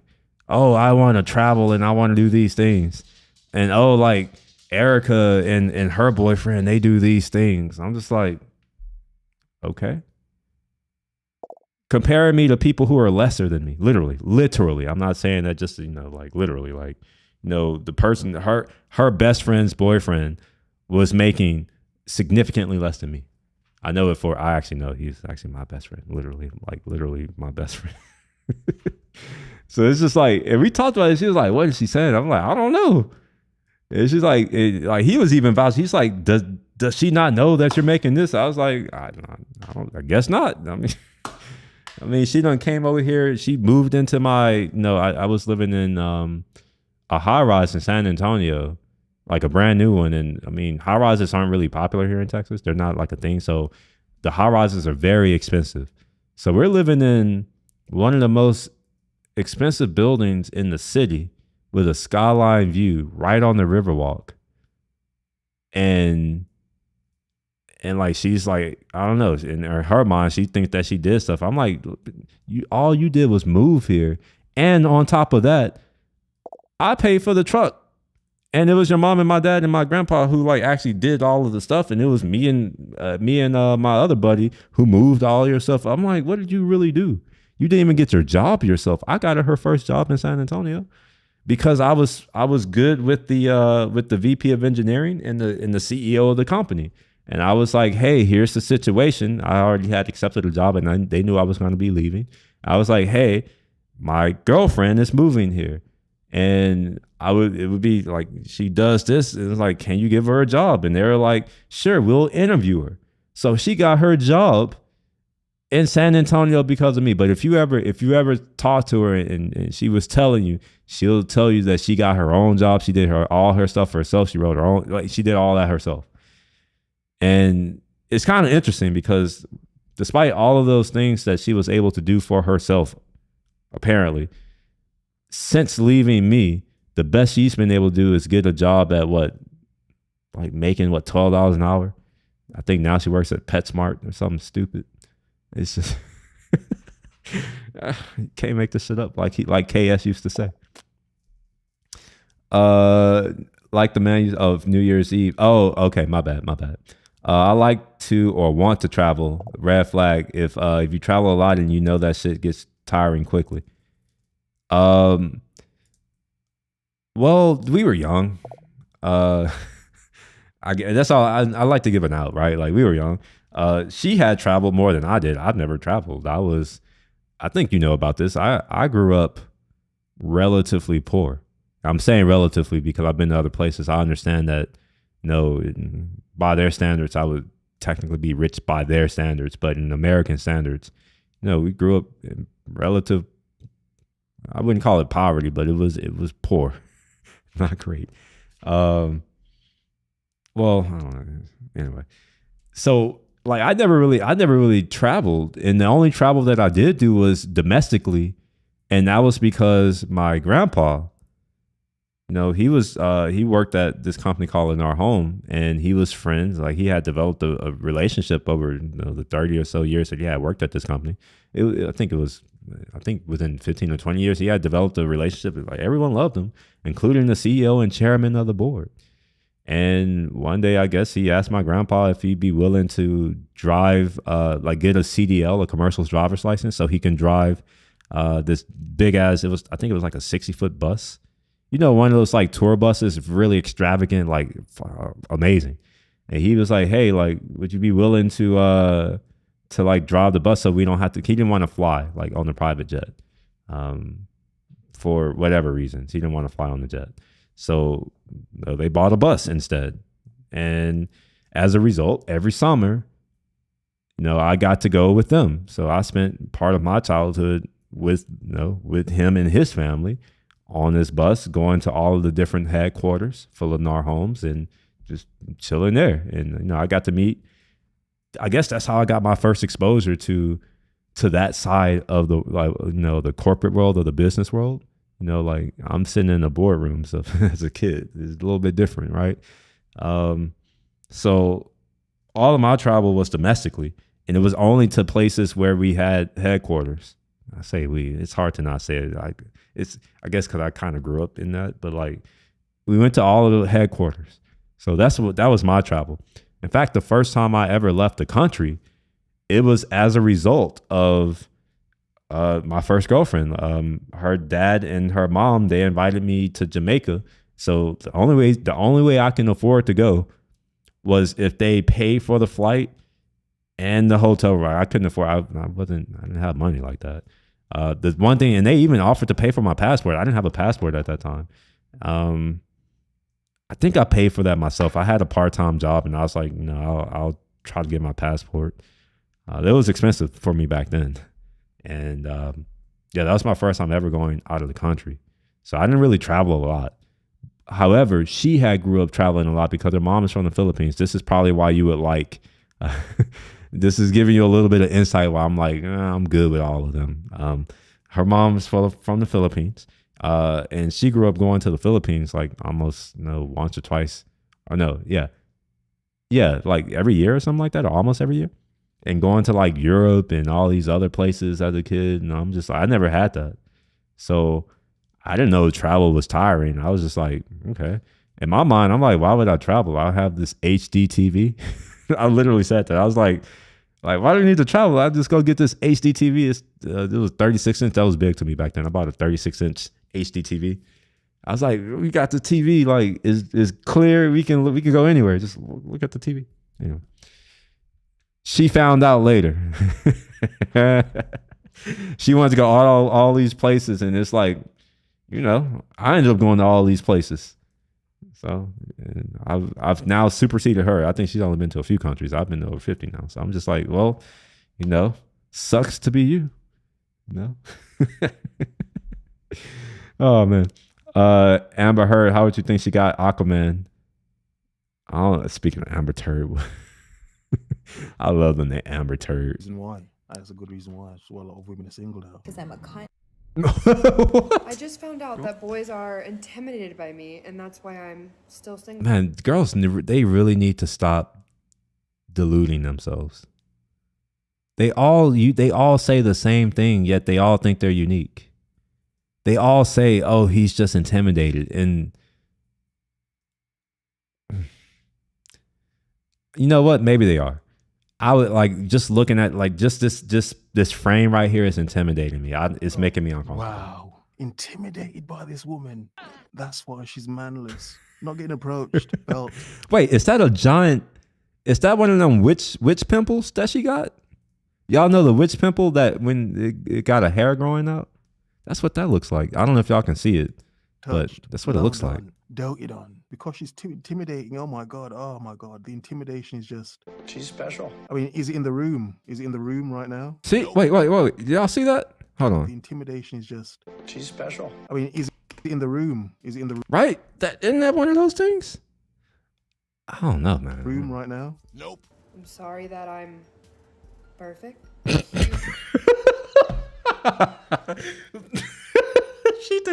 Wow. Oh my gosh. So she's full of herself too. Okay. Yeah. Relief though, I was starting to think it was me.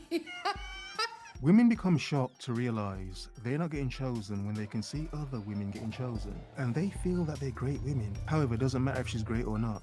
If men aren't approaching, nothing's going to happen.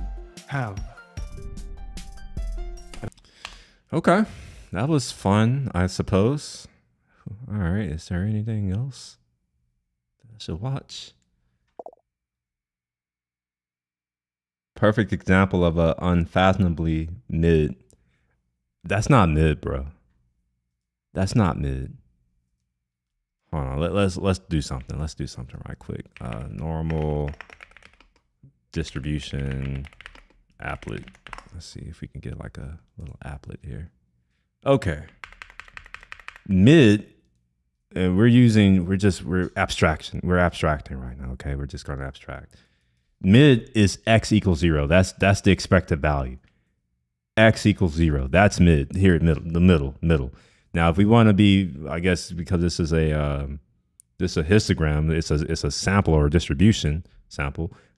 Mid is probably going to be this quadrant or this quartile right here. So everything in here is going to be mid. She's over here. She's not mid. She's over here. I'm not saying that she's a -2 negative. I'm not saying that. I'm just saying that she is left of mid. Well, I mean, of course, I don't know if you follow me for real, but I'm an engineer and I'm very specific because words matter and details matter. I'm very detail oriented. So yeah, I'm definitely like that. No, it's not.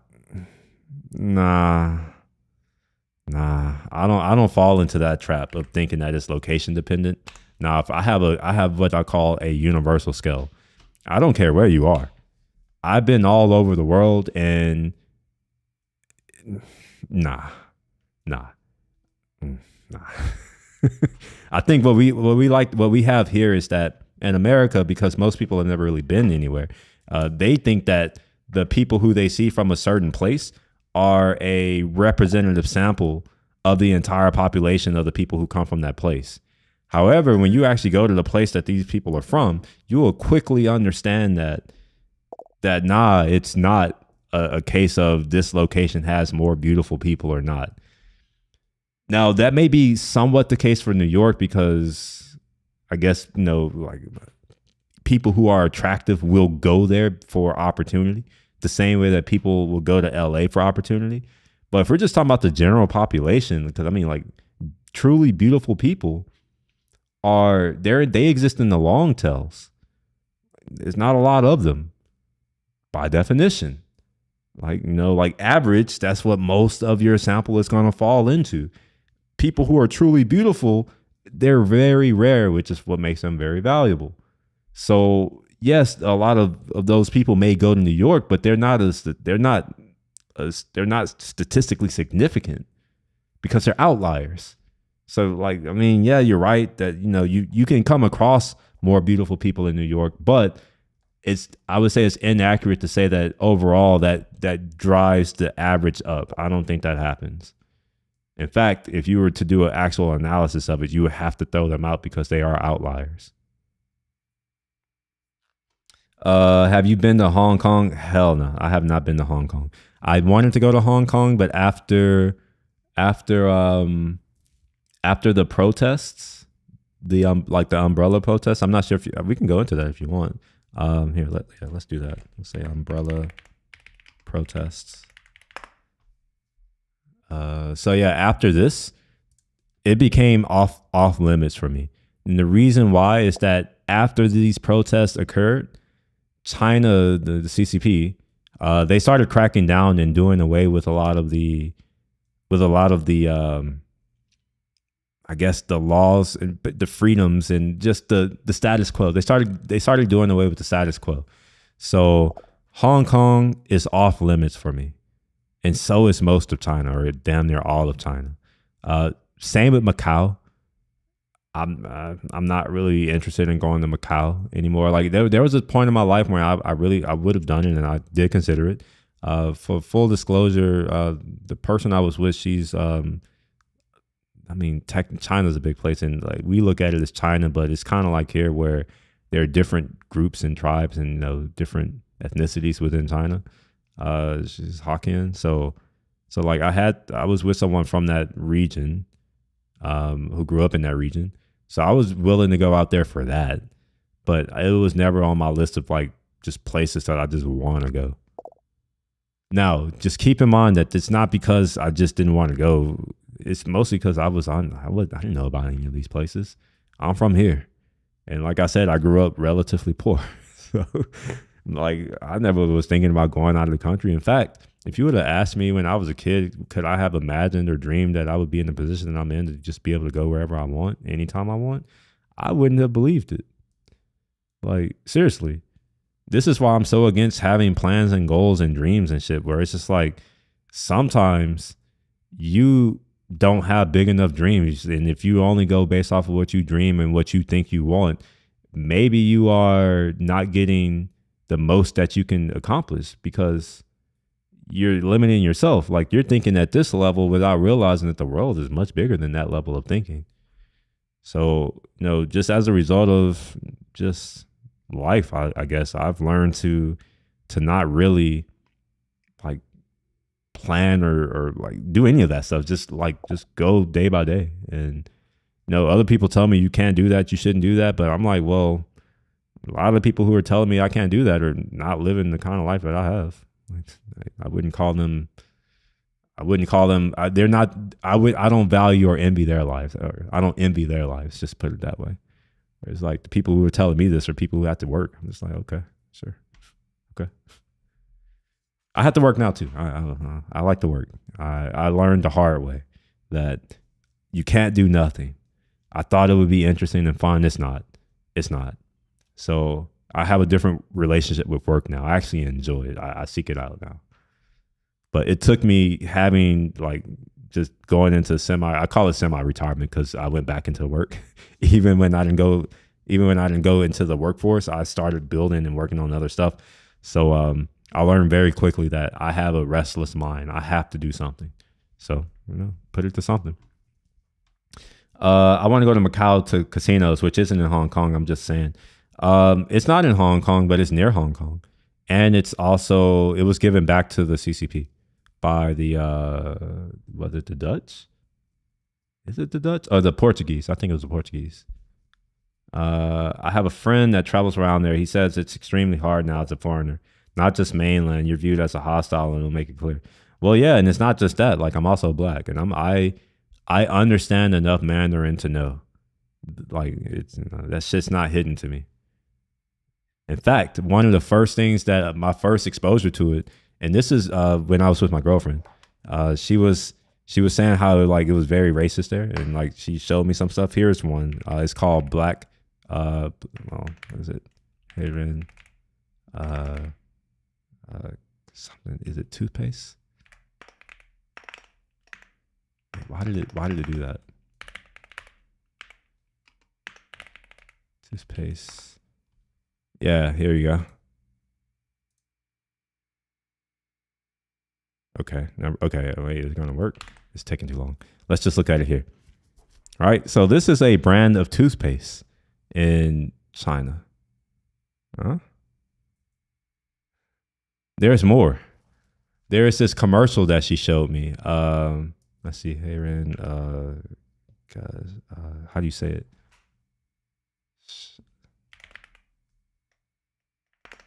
We'll see. Maybe washer machine. Maybe I could just say washer machine. Maybe that'll be good enough. I don't know how you say washer machine.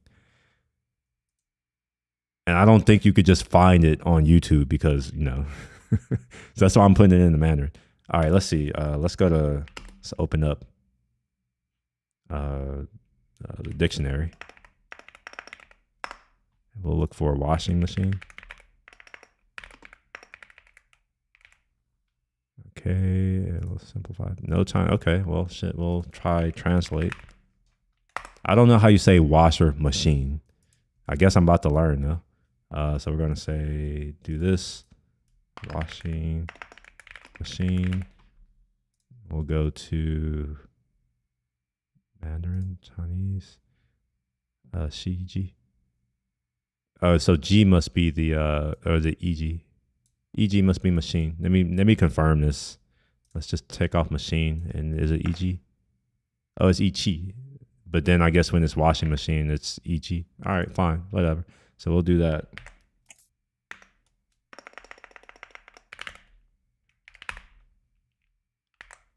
Oh, wait, what? Wait, what? Why did I do that? Why is this not taking? Is something wrong? She EG. Yeah, that one. And then maybe we'll say commercial. I only know how to say advertisement. I don't know how to say commercial. Oh, here we go. Here it is.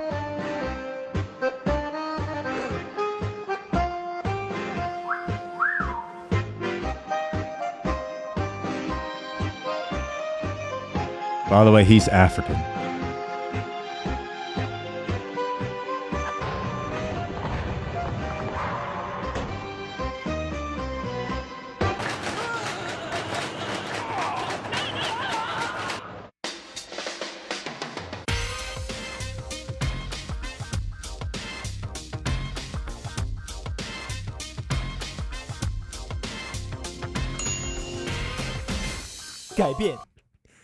Yeah, this is an actual commercial in China.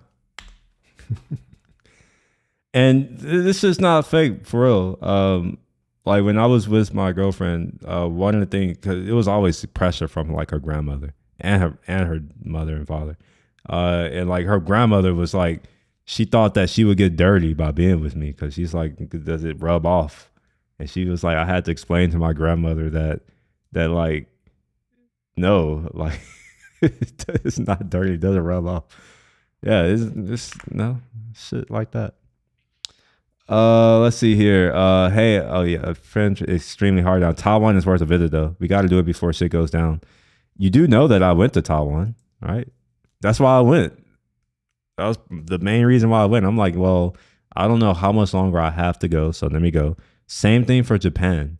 That's why I've been talking about going to Japan, because that's the one place that I haven't been to for long. I only spent like a layover there. I was there for like 8 hours, and I didn't really get to see much. It's a large city, so I want to go there and spend 3, 4, maybe even 6 weeks there, and go to all of the different places like Hokkaido, Tokyo, Osaka, Okinawa, as well as some of the like the northernmost point of Japan. I want to go out there as well. I got an opportunity to go to Korea. I didn't get a chance to go down to Busan, which is where I wanted to go, or Jeju Island, which is another place that I wanted to go. And I also did not get a chance to go to North Korea. I did want to do that. It was closed due to COVID. So that seems like that's an opportunity that I will never have again in my life. So it's whatever. But yeah. Taiwan it was fine, I guess. For me, I'm a big food person. I wasn't a big fan of the food. I envy people like Phil Ivey, who is gamblers or athletes that just have fun. Let me see. I don't know who that is. I don't know anybody who in popular culture. I'm very in my own world most of the time. American professional poker player. Yeah, I've never heard of him. But I mean, I like to see people doing well, so it's cool that he's doing something really well for his life.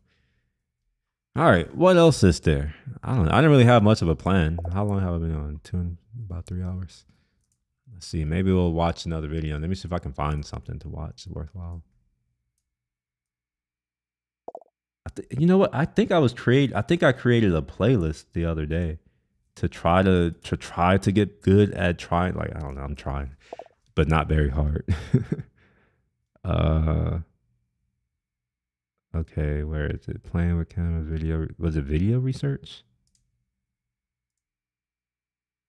No, it's not that one. Let me see. Maybe it is June 1. I started putting a lot of stuff in that June 1. Yeah, June 6. Okay, let's go to this playlist. I generally find that. Let's see. Oh, okay. Yeah, I'm happy to go through this. I mean, we're not going to finish it, but we'll start it.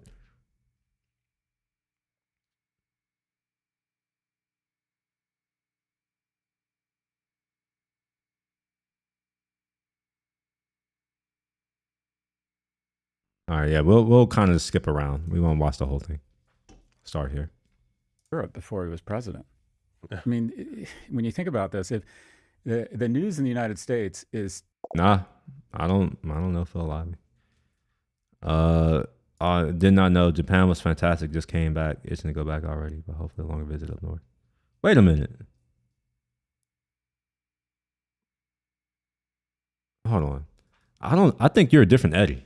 Wait, are you the Eddie I know? Are you the Eddie in the chat? Not the chat. I'm sorry. Do you live in the Bay Area? Are you another Eddie? Because this whole time I thought you were my buddy out in the Bay Area, or he just moved from the Bay Area. No, I don't know. That's kind of crazy. Is it? Why would I know him? He plays poker. Scott's the finance guy. Who? Him or the other guy? PNW Eddie. Pacific Northwest. Oh, okay. All right, my bad. I thought I have another friend named Eddie. Although now that I actually look at your name very closely, it is spelled differently. I was wondering why it wasn't, because it's normally IE. I was wondering, that explains it. Okay. All right. The bald guy. He's also a professor at NYU, I think, right? What's his name? I think he's a professor, or he was. I don't know if he still is. Scott Galloway. Let's see.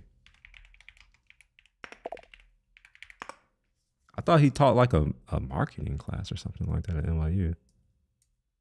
To go away. What is this? Yeah. At Stern? Yeah, professor of marketing at NYU. So that's a business school. So you're saying he does these other things too? Yeah, I mean, I know who he is. Yeah, I know who he is. I thought you were saying that he taught finance. I'm like, I don't know of him as teaching finance. Now, I will admit that, once you're in grad school, like MBA, like you do know these things. But yeah, he's a professor of marketing. I don't know if I'd ever want to go to Stern. I've been contemplating going to law school. Contemplating. I don't know if I will, but after some reflection in life, I've come to realize that I have been surrounded by lawyers ever since I was a kid. The guy who I was talking about, who is the CEO and chairman of the board at Lennar Home, he graduated from Cornell Law. So there's that connection. My current mentor graduated from Berkeley Law School. And I have a lot of friends who are lawyers. I even have a neighbor, my next door neighbor, who I hang out with often. He's a lawyer. It's just interesting. So I've been like, yeah, maybe I'll pursue that. Maybe we'll see. Not necessarily to become an actual lawyer and like work in a law firm, but for other reasons. I don't know. Who knows? Maybe I would do it just to get the experience, but I've been contemplating it. And the school that I am contemplating going to is, of all schools, Cornell Law. Why? Well, it's because that's where my grandpa's friend went. So I guess I'd go there. You should read the books. You're a really well-spoken guy. I feel like you would be a great lawyer. Well, maybe. I don't know if you have to see. What I've learned is that, like, not all lawyers actually have to speak. Most of what they're doing is reading and writing contracts and stuff like that. But the reason why I want to be a lawyer for myself is because I used to have to pay lawyers, and they make, man, talk about a lot of money. Oh my gosh. Nothing makes you understand how much you are not making than paying lawyers. So I've paid lawyers tens of thousands of dollars, not for like, just for like, cause I used to have business and I have other stuff going on. Not like legal trouble type of shit, just other stuff. Like if you want to do anything, like the lawyer. And so what I found out is that lawyers are like cheat codes, and I'd like to become a cheat code. That's simple for myself. It would be great if I don't have to pay someone $650 to $1,300 an hour. That's kind of what I'm looking at. It's like it would be cheaper for me to just go to law school, get a law degree. I can take the bar, become an actual lawyer, so I can use the money that I make as a lawyer, which I would actually do, to pay off the student loans. And at that point, it's free. I'm done. Like I can use it to, to do whatever I want. And I don't know. I've been thinking about maybe going into family law type of thing, because I've noticed that there are a lot of men who get shafted in our court systems. And I think that we should change the laws.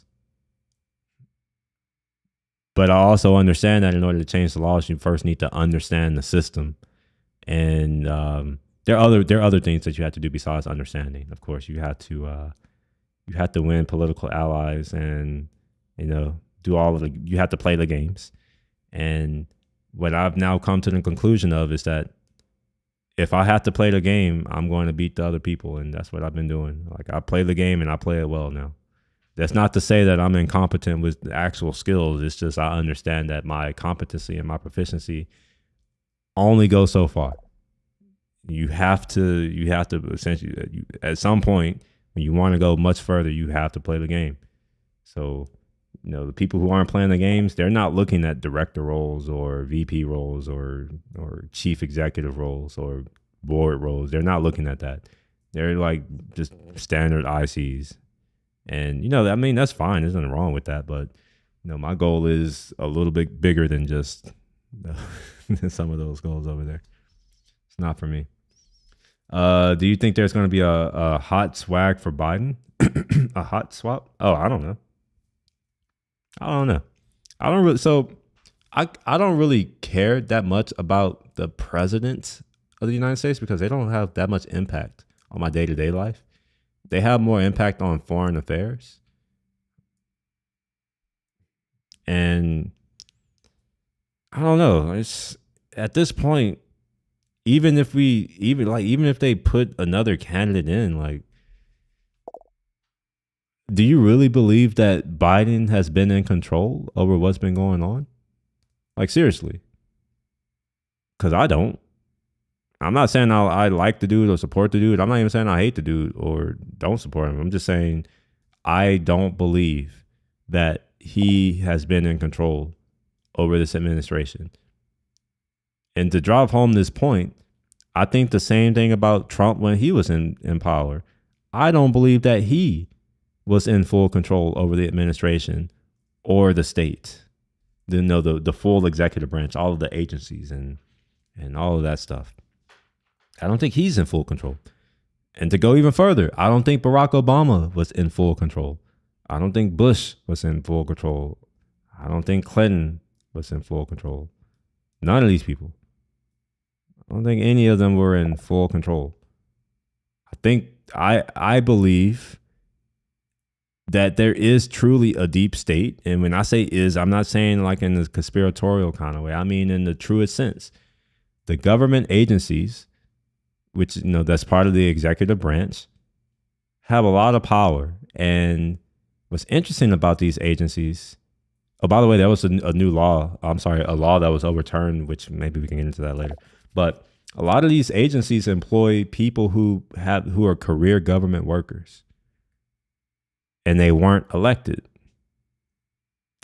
Those are the agencies that really kind of keep the government going. So, when the president says something, it's up to sure, he's the figurehead, but like it's still up to the actual agencies of the government to go and execute on those things. And in the past, they had a lot of latitude on how they interpret the laws that are handed down to them from Congress, and as well as, what the president has to do. They had a lot of leeway. And also, there's more than this. Like, that's just the regular agencies. We also have the intelligence agencies, which are, you know, that's their own other can of worms over there.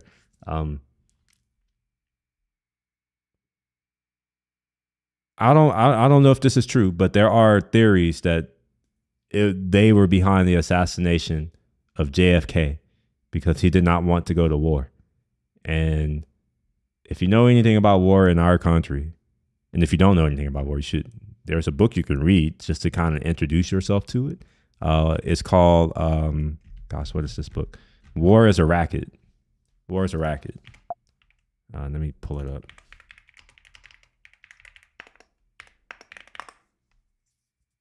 This book here.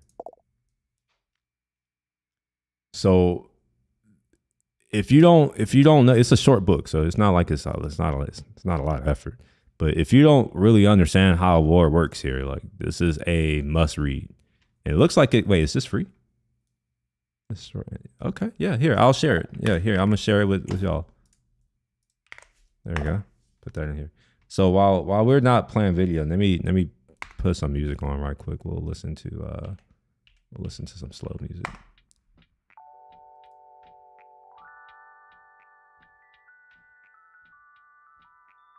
All right, yeah. So when you really think about the, you got to look at incentives.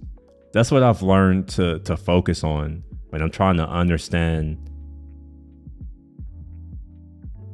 relationships between people and like getting something done, or leadership, or just problems, or anything. I look at incentives, and there is a perverse incentive within our intelligence agencies to go to war or to cause conflicts. And the reason why is that we make a lot of money from weapon sales.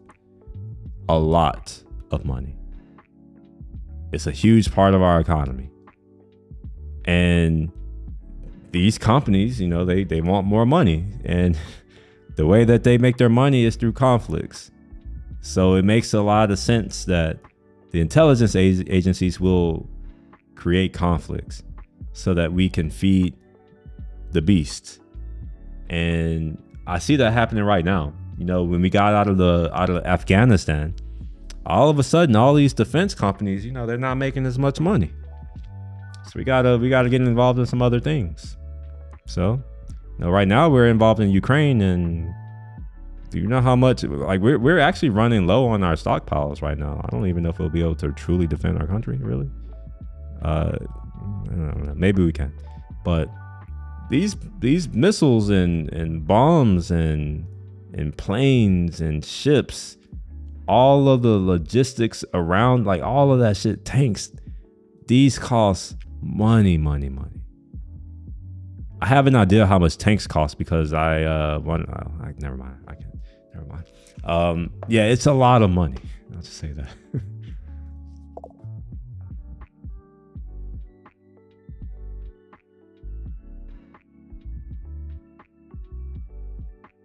I'm sorry, I'm going through comments right quick. Well, see, that's the problem right here. Like, no, it's not just you. I'm not really just putting this on you. Like, it's all of us, right? Like, I've become apathetic because our politics, our government have become essentially a circus.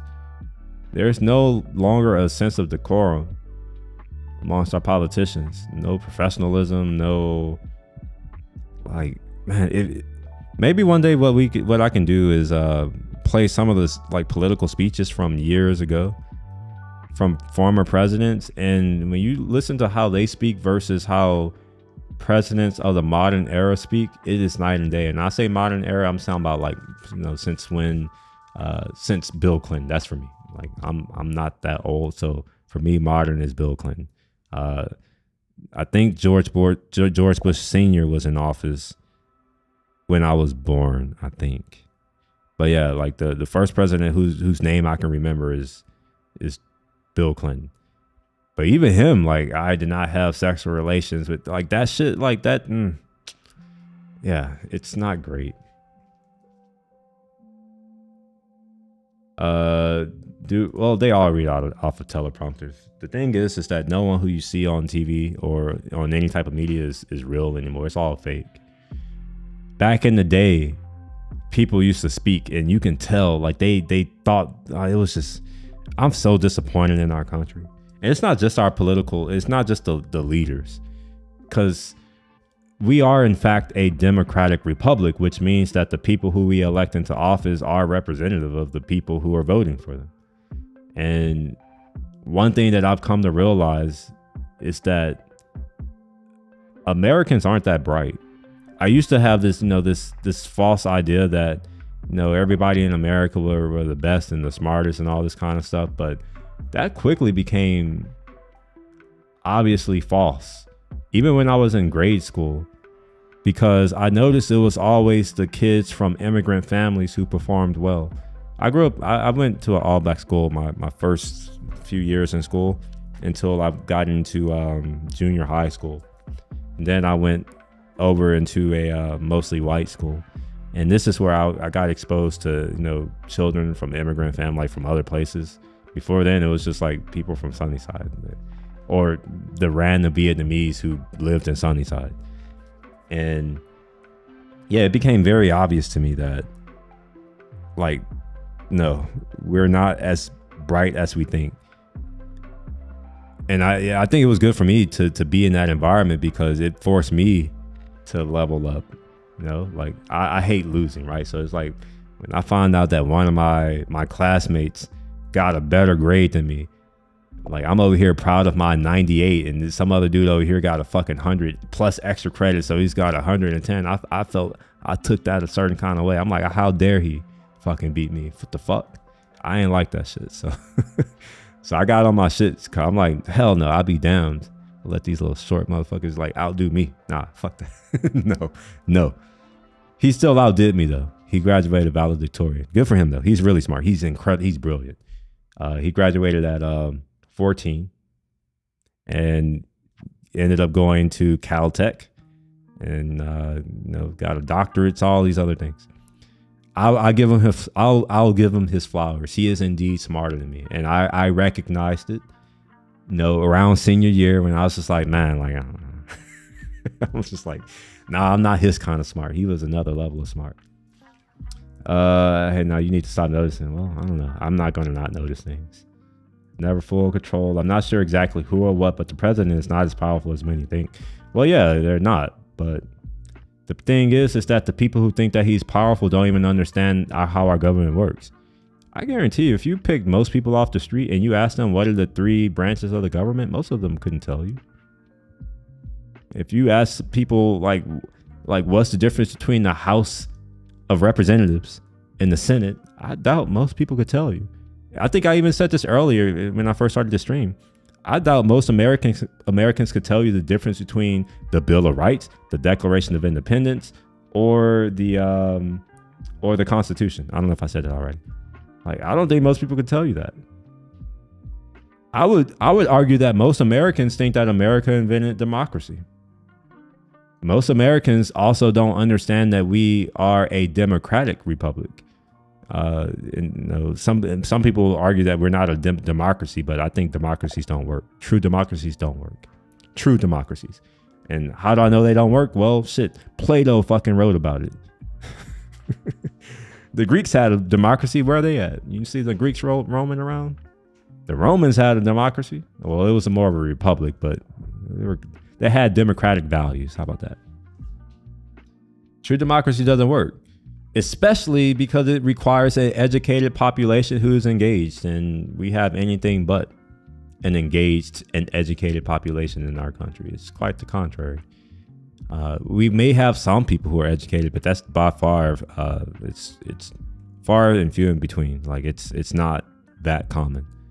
And as far as their engagement, hell, we're talking about even I just said I'm apathetic. That's lack of engagement. I think Cruz Azari said that he doesn't care. That's also lack of engagement. So democracies don't work in that type of situation.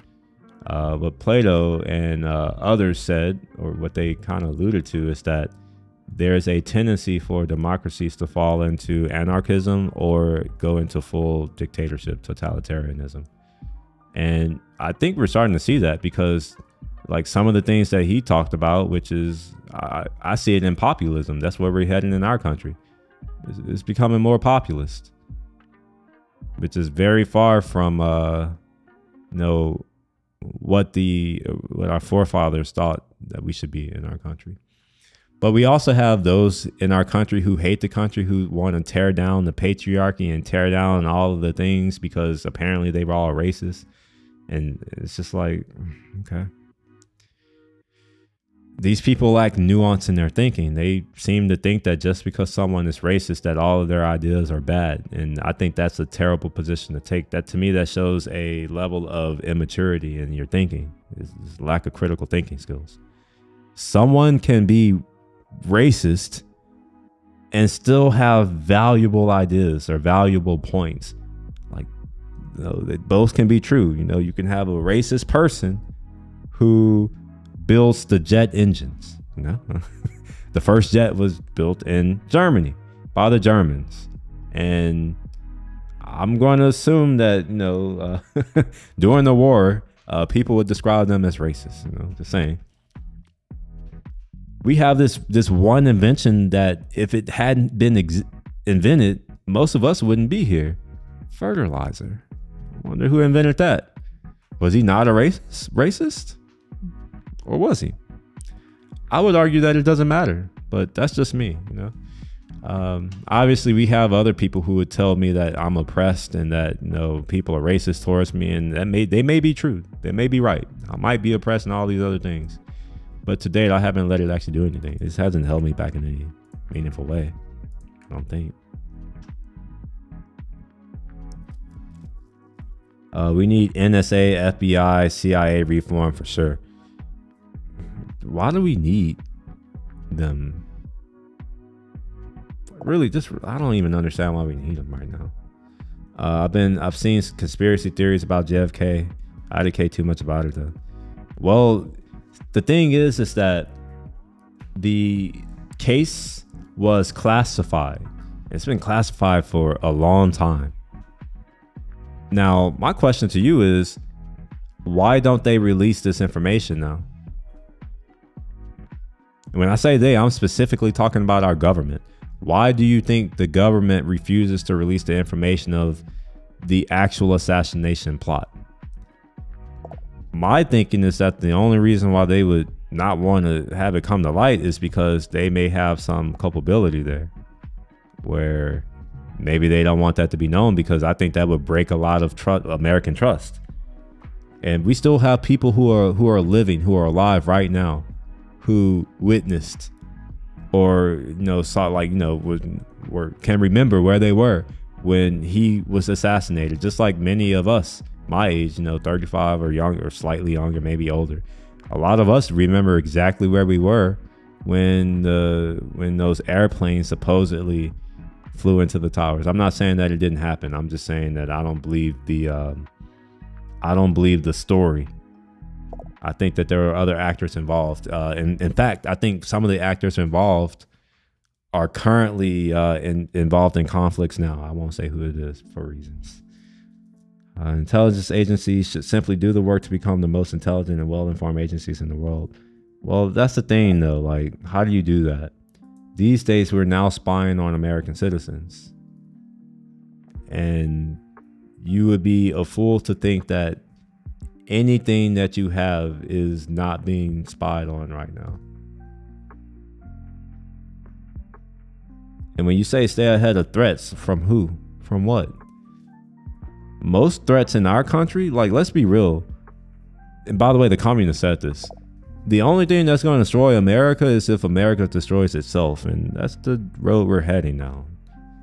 We have insanely low birth rates. So the Americans, people who are born here, they're not having children. So they're dying out. And they're being replaced by people who do have a lot of children. These migrants who are coming in, they have a lot of children. Within a generation, they will likely be, the biggest minority population in America. And probably within 2 generations, they may become the majority. I don't think that's particularly a good thing, for society to essentially commit Suicide, really? Is there a term for that? Maybe there's a word for this. When a society as a whole commits suicide or like kills itself, that has to be a thing. Let's ask ChatGPT and see what it says. For the concept of a society killing itself.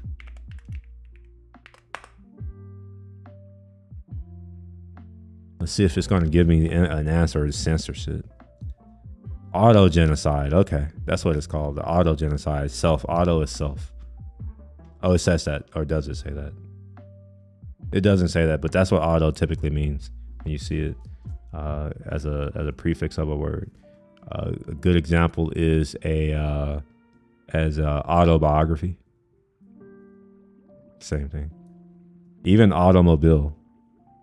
Like self-mobile, like it's you drive it yourself, because in the past, you needed what do you call those people who like ride the horses and like drag the horse? I don't know what you call them. I wasn't born in those times. I don't know that word. It's that sounds yeah. Hey, listen to some of Obama's debates. Biden said the word pause. He did. He saw out of it. I'd say 20-30% of someone intelligent. 20 or somewhat. So the thing about intelligence is we don't really, I mean, there's more than one form of intelligence. I'll admit that. But there is this thing called IQ, and IQ is set against a normal distribution. So the idea is that intelligence is normally distributed. So when you say 20 to 30%, well, 67% of people are average. That's how normal distributions would typically work.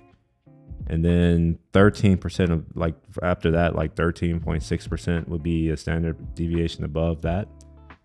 And then I think it's 26. Actually, let's see. In a normal distribution, what percent would be average? And then 1 sigma, 2 sigma, and so on from the average. Let's see if it can figure out from that. Oh, I was wrong. I said 67 to 68. My bad. I was off by a few percentage. But yeah, so 68% are between 0 and 1 sigma. So by definition, if we're going to be if we're going to be precise here, 20 to 30% of people are not somewhat intelligent, unless you consider average somewhat intelligent. In that case, then sure, you're right, to some degree, but it's actually 68%. And by the way, when you divide this by 2, it's giving you the left and the right half of the curve. So you have your average, and you're going to have between 1 sigma, above and below average. Those all get grouped into average. And then after that, you get your 2 sigma, and that's where you get 95% of your sample will fall in that range. But at the same time, you also have to keep in mind that this range, you got to subtract that, and that'll actually give you the real number. Let's see, draw a graph, show it in a graph, show it graphically. Let's see if it can do this. This is me just playing around with ChatGPT to see if it can do anything useful now. You need to learn more about government. Weren't you forced and required to take government classes in school? I had to take government classes from 6th grade every year till graduation, and then I had to do it again in college. Yeah, and that's it. Yeah, just in college. So in Texas, which is where I'm from, we do both Texas history as well as U.S. history. And then from there, we go into government. We go into state government and then federal government. And then later on, we get into the theories of government, more theoretical and different types of governments and all that kind of stuff. And then by the time I got into college, it was different still. We were still talking about government, but it was just at a deeper level, I guess, and talking more about some of the problems and and like some of the like kind of like just using critical thinking about, you know, how does government influence economic policy? How does economic policy influence society? How does society, you know, influence culture? Like all these things, right? Like that's what we did. At least that's what I did. I can't say we. Not everybody had my education. All right, yeah. So here's the graph, right? So we see here that this is what would be considered average. That's why I was saying earlier, where I'm like, you know, if we're looking at a normal distribution, yes, we do have this measure of central tendency here, where we have a number, but in reality, like that's a theoretical thing. You really should just take this region right here. But yeah, the people who I would say would be somewhat smart would probably be in this region right here. But if you took the area under this curve, you'll notice that it's significantly smaller than the area under here. Let's see if it could tell me that. This is actually well understood, and I mean this use basic trait to figure this one out. What is the area under the curve for between 2 and 3 sigma? It should be able to figure this out if this shit's not dumb as fuck. Okay, all right, hold on. Let me actually read this because I don't know if it's right. Yeah, okay, this part's right. Cumulative distributive function. All right, value 2. It's approximately 97. Yeah. All right, so the area between the 2 sigma and 3 sigma. Okay. Wait, okay.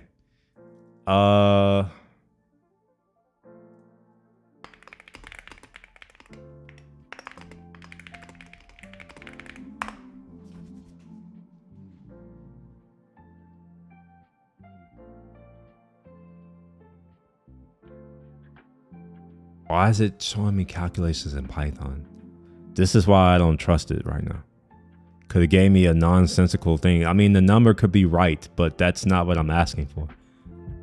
I'm asking for this, and it's turning it into a percentage. Hold on, I'm about to have an argument with ChatGPT right quick. How is a percent an area?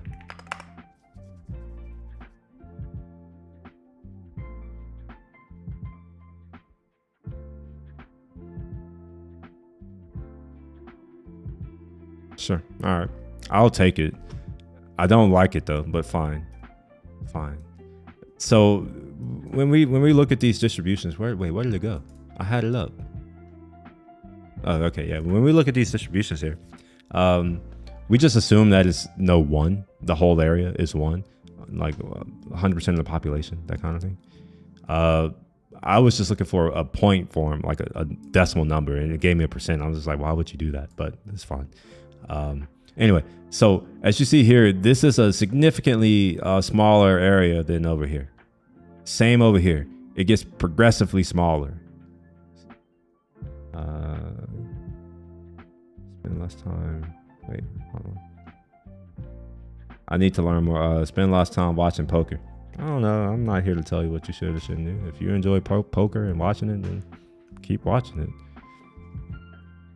Like, I don't know. Like, I think you should enjoy life. If that's what you get fulfillment out of doing, then do it. For me, I don't get fulfillment out of watching other people do stuff like that. You could be old and senile and still have good policies. Yeah, like that's the thing. Like, you know, you can. I think that, you know, the content, like your mind, all these things, you can have. Humans are complicated. Like we're complex.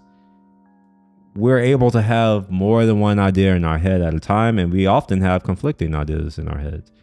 And I think that, at least for me, I have a lot of conflicting thoughts, which is the source of a lot of my pain. And I'm not saying pain in like the traditional sense. I'm just saying, like, you know, like I don't have a better word to represent it that you would understand. So it's like I have a lot of internal conflict. I would assume most adults do. I'm sure there have been times where you're upset and you want to act out, but then there's this other, maybe, I don't know, I have a voice in my head. And then you have this voice that's like, like think about these other things, and it's like that's an internal dialogue that I have when I, you know, either make or not make a decision. For instance, when I was contemplating buying a new motorcycle, man, I spent a while like going back on it because I put in my deposit, but then after about a week, I'm like, man, like I don't even need a bike. I already have a bike. Like, what am I gonna do with this bike? How am I gonna make this worth my time? And like, should I even get another bike? They're dangerous. Like, I don't even ride my current bike. Am I gonna ride this one? Like, going through all these things, and I almost convinced myself to just walk away from it. In fact, this would have been the second time I put a $500 deposit on another one in Phoenix. And I just told him, I'm like, fuck it, keep the money. I'm not going to take the bike. And I told him that that's going to be my punishment for even like falling into the trap that I need something new. This time I picked it up, and I told myself that I will use it to force me as a forcing function to get my videos out. That's why, by the way, if you've been following me for the tech stuff, you notice that I've been putting out a lot of non-tech videos and not even talking about tech in my streams anymore. Well, a lot of that is being driven by this bike. I'm like, man, I paid all this money for this bike. I'm gonna use this shit to force me to do these videos so I can learn the new skills that I don't have, so that I can be more efficient with creating my videos. We need to spy on our enemies, maybe. I think our enemies live here. And by extending everyone in the country, absolutely. Oh yeah, you said it. Yeah, I don't know. Like, I don't look at Russia and China as true peers. I think together they are, but not individually. In fact, I have the mindset that neither Russia nor China would. Well, maybe not. Definitely Russia. I can't say that for China. I don't think Russia was really interested in war with us or even going against us. In fact, I think that they were trying to cozy up to the West. I mean, I don't know. That's kind of what I saw it as. It seemed like they were trying to cozy up to the West, and we didn't want it. And now here we are, potentially about to go into nuclear war very soon. I'm interested to see what's going to happen in a few days, actually. I mean, people don't have kids. There will be no people. It's pretty simple. Well, see, the thing is, people are having kids. It's just not everyone. It's people who don't necessarily have American values, which that's not to say is bad. It's just everything is relative, right? So like in our country where we have these values, where we have this way of life, the standard of living, all these things that have been afforded to us by our values. Well, what happens when all of the people who hold those values are no longer the majority population? And, we start having new laws and other things that promote other values. I mean, we're kind of already seeing it now. And you see it's destroying the country. Like in the past, the fundamental unit of America was the nuclear family, where you had a mother, father, and the kids. We don't have that anymore. We used to know our neighbors here. Like, people used to live in one place for the most part. Now a lot of people live in apartments alone. I'm one of them. I live in my own apartment alone. And when you live in apartments and you have people, in like, I guess who have to move for opportunities or whatever, like what you end up having is communities that aren't communities anymore. You break the community. So you lose the nuclear family, you break apart communities, you atomize society. So we have a large group of individuals. And then over time, the individuals become conceited and they only think about themselves. And as they only think about themselves, they start to, like act out and demand other people acknowledge them, and all these things that we're starting to experience is a result of effectively American values kind of dying. But apparently this is progress to some people. As long as they can go out and, I guess, working pay zaddy they taxes, everything is good, right?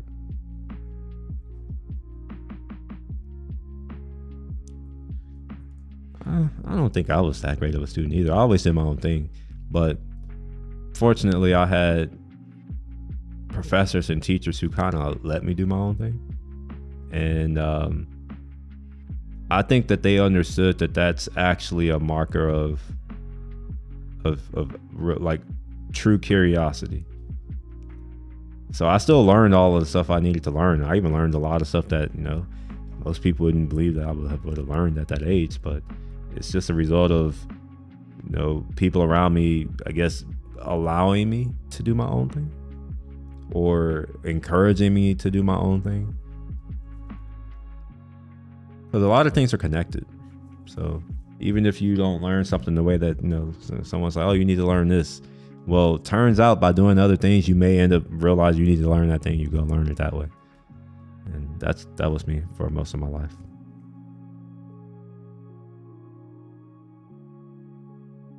You don't think there will ever be a World War III? We are currently in World War III already. What do you mean? So what does World War III mean? Like, there's not going to be a declaration that this is World War III. It's never been that way. The first World War wasn't that way. Neither was the second. What made it a world war? Well, let's see. Let's look at conflict map. Let's see if that's a thing. Conflict map. So we're going to see something. I don't think you understand all the conflicts that are happening right now. We have conflicts happening in sub-Saharan Africa, Libya, still sure. We have conflict happening in the Levant region of the Middle East, as well as down here in the Saudi Arabian Peninsula.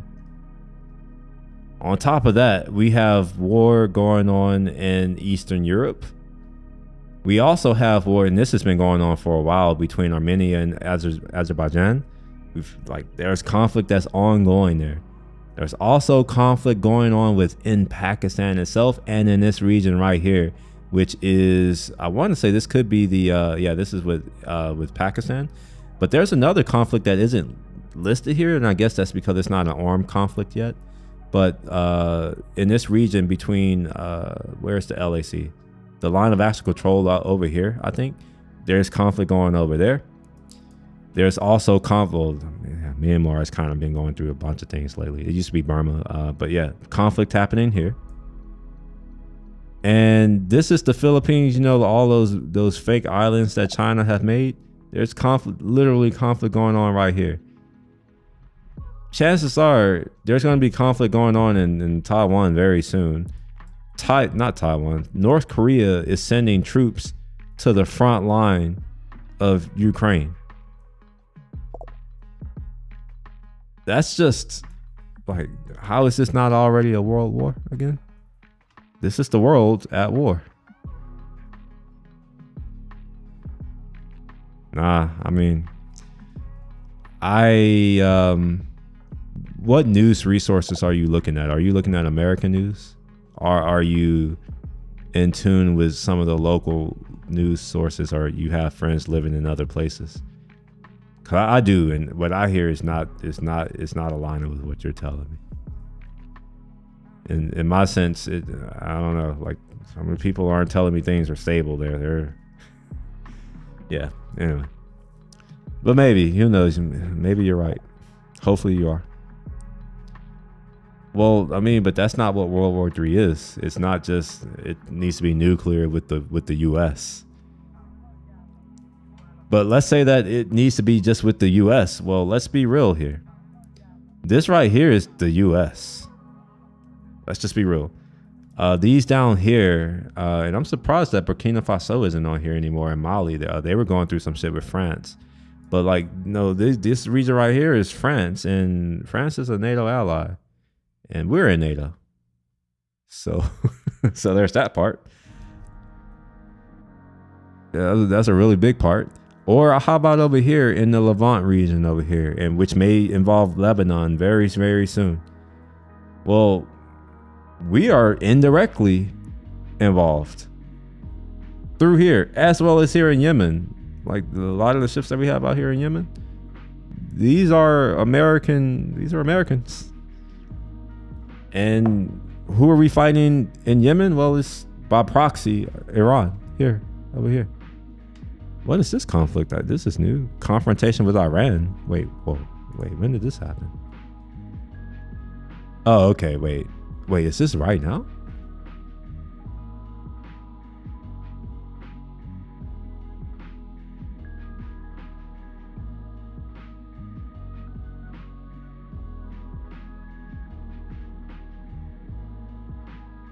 Okay, this isn't now. Okay, I'm about to say, this is news to me. I didn't know this.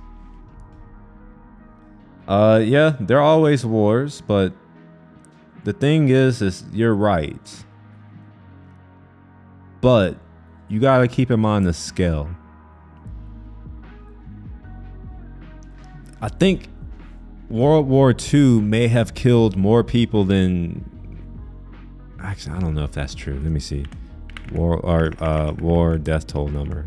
Death toll rankings.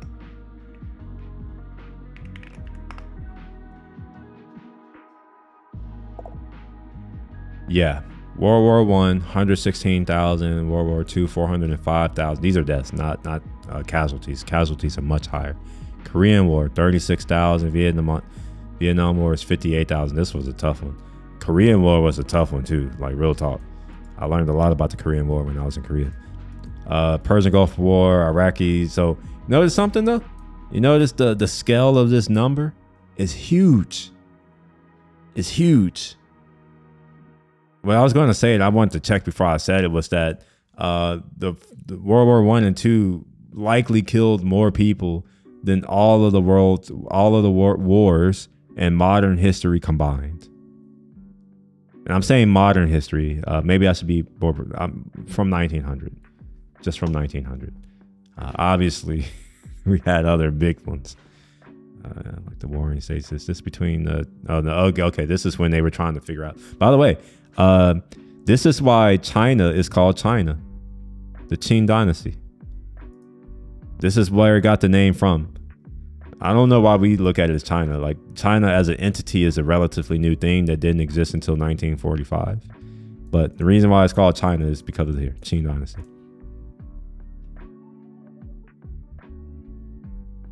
Man, the Punic Wars were devastating.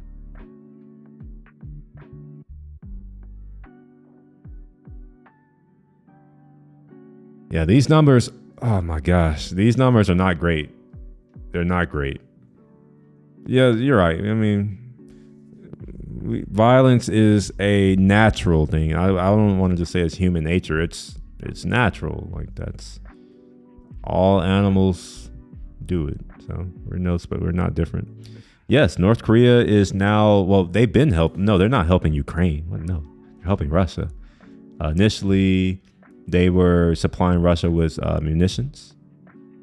And now they are supplying Russia with troops who are going to the front line. By the way, there are also Chinese troops on the front lines in Ukraine. They're fighting with Russia, but there are Chinese there as well. Of course, I don't think our news will say any of these things, you know. So if all your information is coming from Western sources and not from local sources in other places, then you would not know this. And to be honest, you wouldn't even know the local sources of some of these places unless you go there, because they're not just, you don't just find these things. The only reason why I know of some of the news outlets I know of is as a result of me just being in the place for so long and just, looking at the news there. And what I found is that American news and world news are completely different. And I say world news, I'm just talking out of the country, completely different. It makes you realize that we have true propaganda in our country. By the way, we invented propaganda, just FYI. Or at least modern propaganda, like what works. We invented that here. And you better believe that it's being used on you. Hollywood, that's a big one. The music that you hear, just think about who owns that. That's one of them. The news that you see. We're not as free as you think in our country. That's one thing I learned when I was abroad, when I was just like, wait, like all these things that I can't do in my home country, I can do all these things over here. And there's less just bullshit to sift through. And it made me realize that we have the illusion of freedom here, which is why we have to continue to say it. And this is why I believe where if you have to tell someone that they're free all of the time, then chances are they're not free. And you're just telling them that so that they,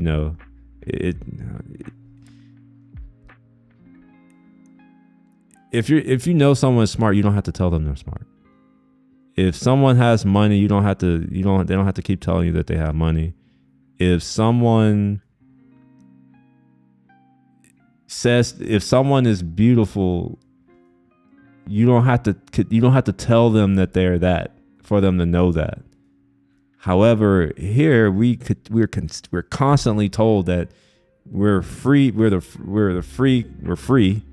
We're like the best country on earth, and like, you know, we're exceptional. All these things, and in some cases, yes, we are exceptional in certain areas, and we have a lot of deficiencies as well, just like any other country. But it's it feels a little fake when you have to keep saying it. No, no, maybe you don't. I don't know. That's just me. Just keep in mind, I'm basing this all off of my experiences of I know a little bit more than your average bear, I guess. I can't talk about some of the things that I know. Just use your imagination. Just use your imagination. That may give you a hint as to, you know, why I know certain things. But there are other things that you can learn on your own. For instance, there is a book called Economic Hitman that will give you a glimpse.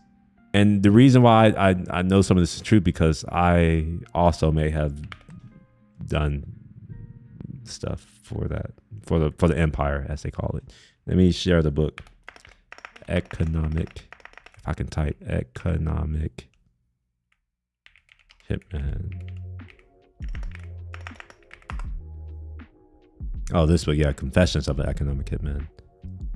So I'll give you all the Goodreads link. I think I'll give it to you. I don't know.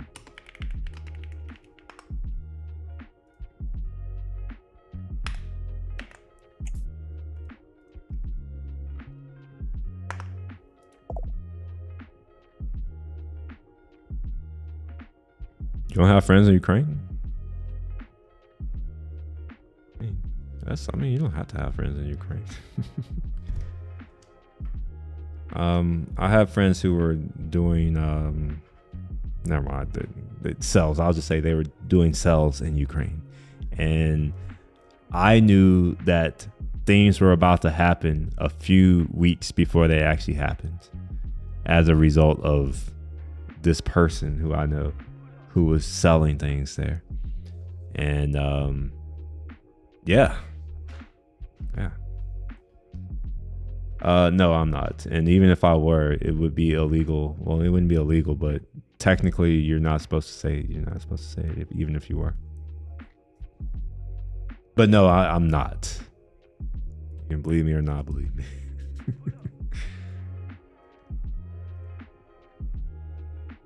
I'm in a third world country doing. I feel bad about this. He makes me too, I learn.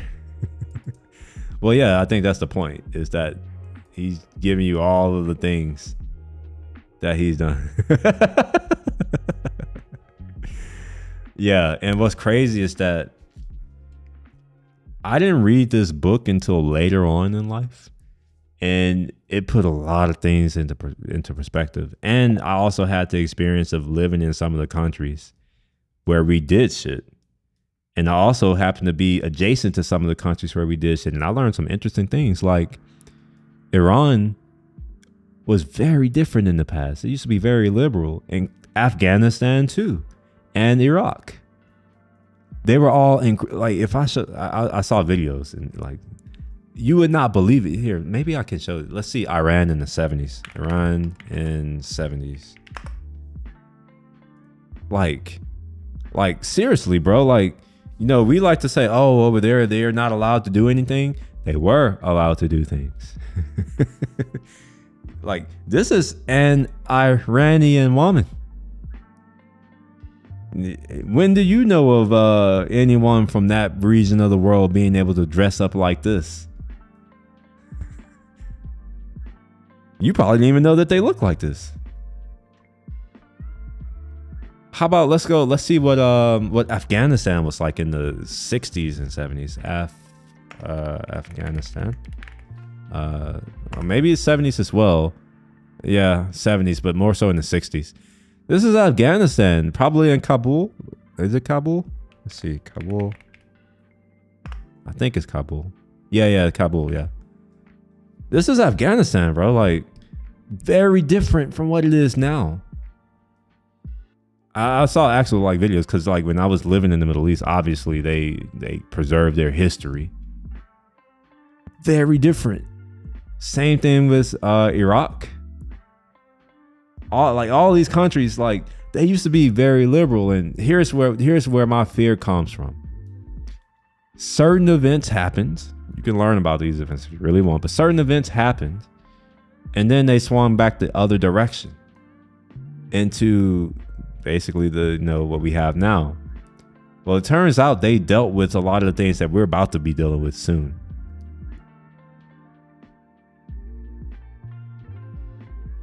Just saying, if you look, the writing's even on the wall right now. Like, let's look at men versus women, liberal, conservative. Yeah, I already hear about this. Yeah. Is it going to show me the actual graph? I just want to see the graph. The picture is worth more than 1,000 words for this. It's the same. Oh, here we are. So there is, can we zoom in on this?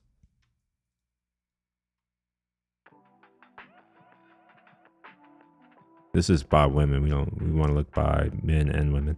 This is men only. This is by gender. Okay.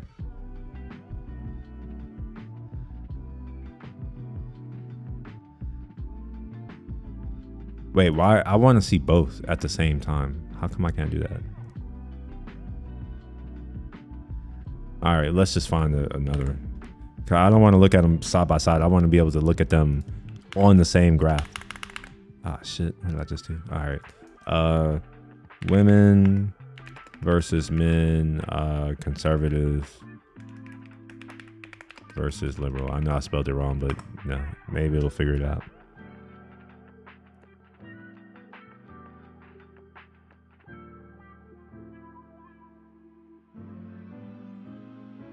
We could read it, but I really, really, really want to show the graph. But I'll read it anyway, just in case we don't find the graph.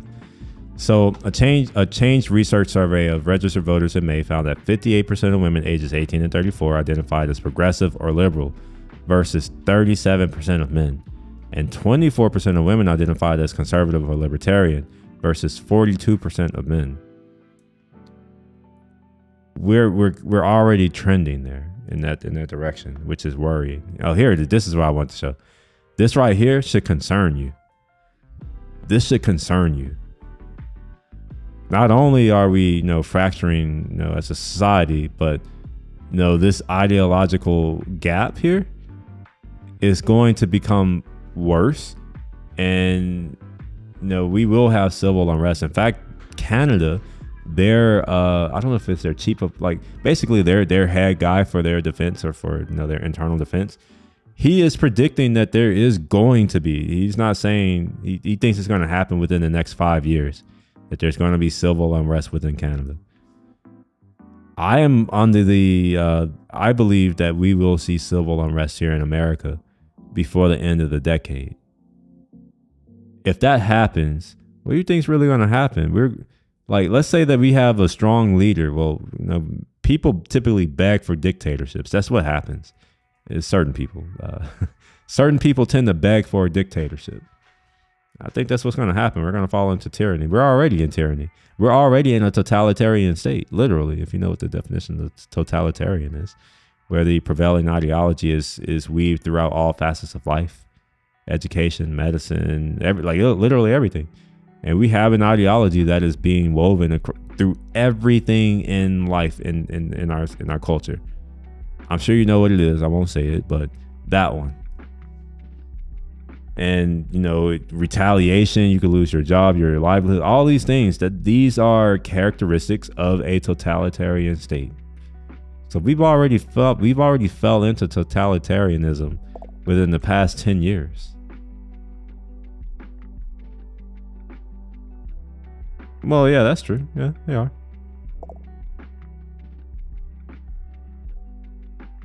I wouldn't even say more agreeable. I think follower. That's what it's just following. Whatever the elites say, that's what gets followed. And why do they follow the elites? I don't know. It could be a hypergamy thing. It could be a survival thing. I don't know. But what I do know is that in every case that politicians or elites tell you, hey, don't worry about this, we'll do it for you, whatever, it turns out badly. We've seen it happen, but in our country, we don't learn about things. Like, most people don't know anything about what's happened in other places that have experimented with these things. And, you know, we're bound to repeat the same mistakes.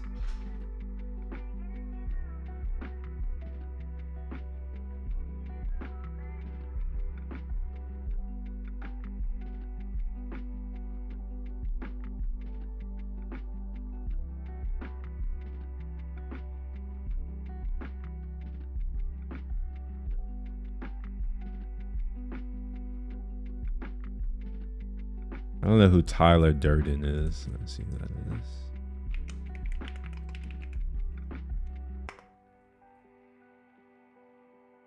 Oh, Fight Club.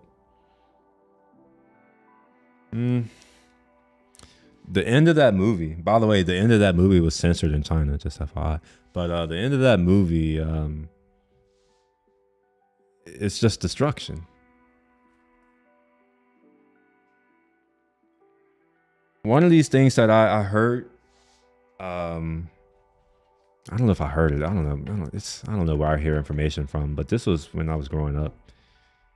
The only thing evil can do is destroy. So I've always associated evil with destruction and good with creation or building. And when I see what's happening in our country now, all I see are people who are seeking to destroy what we have. Why? I don't know. Because it's patriarchy, because it's racist, before I don't know, whatever reasons they have. Their only goal in life is to destroy what we have. I see that as evil. Like, I did grow up in the church, you know, obviously I grew up here in America, so I grew up with like Christian values, all that kind of thing. Yes, and if you may be, I know we have a bunch of people who think that they're atheists. I don't think that you can. I don't think that you can plan or like plan your future without faith in something.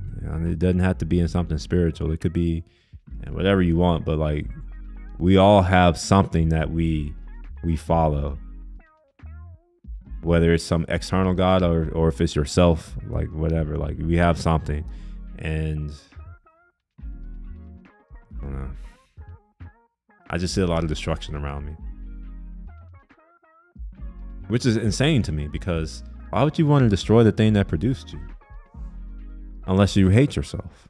And I think we do have that. We see it actually, where we have, you know, people who, like, I think that whole white guilt shit, I think that's self-hatred, and it's concerning to me. I'm not white. Okay, let's be clear. I don't really have any. Well, I don't know. It's slave, so I don't know. But like, I'm not white, and this is concerning to me when I see these white people with guilt over something that they themselves have nothing to do with. That's scary to me, because you know, like you got to look at something that's like, yeah, it may not affect you now, but the way things work is they eventually will affect you. So if you're the kind of person that doesn't stand up for what's right all the time, well, you can't expect anyone to stand up for you when you're going through the same thing. And I know the history of my people in this country, where it's like, it's not been a great history, but at the same time, I'm very well aware that, you know, a lot of the freedoms and privileges that we have, that I have, are a direct result of the same people who like modern day black people like to hate and talk shit about. These people were out marching with us. And I say us, I mean like with my grandparents and that kind. They were out marching with them. They were out, like, just think about it, like, the laws wouldn't have gotten passed if it weren't for these white people. Let's be real. Let's just be real. At that time, we were not, I mean, we were the largest minority, obviously, but we were not outnumbering them. At any point in time, they could have eliminated us, but they didn't. That fact is not lost on me. That's a fact. And I know it's a fact because I wouldn't be here if they would have exterminated us. They didn't do that. Instead, they ceded power and gave us rights. And I say gave because, let's be real, they had to do it. We couldn't take it ourselves. What were we going to do? Like, we had no power. They had to give it to us. So the fact that, we take this power and then, 50, 60 years later, we're over here demonizing the progeny of the people who helped our grandparents and great grandparents. Like, just think about the Underground Railroad. Like, that wasn't a bunch of black people. Yeah, Harriet Tubman is the person, the face of it, but like, let's be real, there's a bunch of white people who made that happen. Or let's take one of my childhood heroes, Frederick Douglass. Frederick Douglass learned how to read and write. Guess who taught him how to do that? Just saying. So it's like, we've forgotten our history. We're lost. We're lost. No, we do need to look at the past. We need to refer to the past, but at the same time, we need to be looking at the past so that we don't repeat the future. Instead, what we're doing is we're looking at the past to what's the word? I'm sorry, I'm sleeping. I'm over here like I'm very tired. I just realized that it's like 2 a.m. That's why. I was like, why am I over here feeling dizzy? I think that's why. That's why I stood up, by the way. I was like, man, I need to stand up for a little bit. Guys, what? I don't even remember what I was about to say. We need to let past be past. Focus on the future. Oh yeah, I'm sorry. We're using the past to justify the behavior that we're seeing now. And it's disgusting to me. And I mean, if there anybody who's like, not black watching me, and like, I hope you understand that, like, not all of us see you that way. I don't see y'all as evil. And I mean, I have every reason to. I grew up in the hood. So it's like, I grew up around, like, that. It was normalized. Like, every problem is the man. Who is the man? Some white people is generally what it boils down to. As I've gotten older, and obviously I'm a little bit smarter than the people who I grew up with in that environment. So it's like, they would tell me that, but then I would want to dig deeper, and they could never give me anything more than just like, oh, it's just like just a shrug kind of shit, where it's like nothing. So after getting a lot of nothing, I'm just like, I don't know, man. Like, it's probably not the man. It sounds like the boogeyman. It's like, oh, it's the boogeyman that's doing it. Okay. Anyway, I think I need to go. I'm very sleepy. It's 2:00 for me, and I'm old now. And I woke up early this morning to go ride my bike.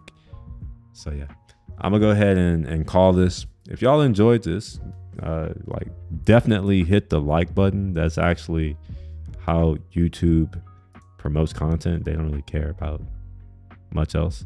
Likes, engagement, like watch time, engagement, as well as comments. Not these kind of comments. These are chat comments, but like comments to the video. Those things help the algorithm do really well.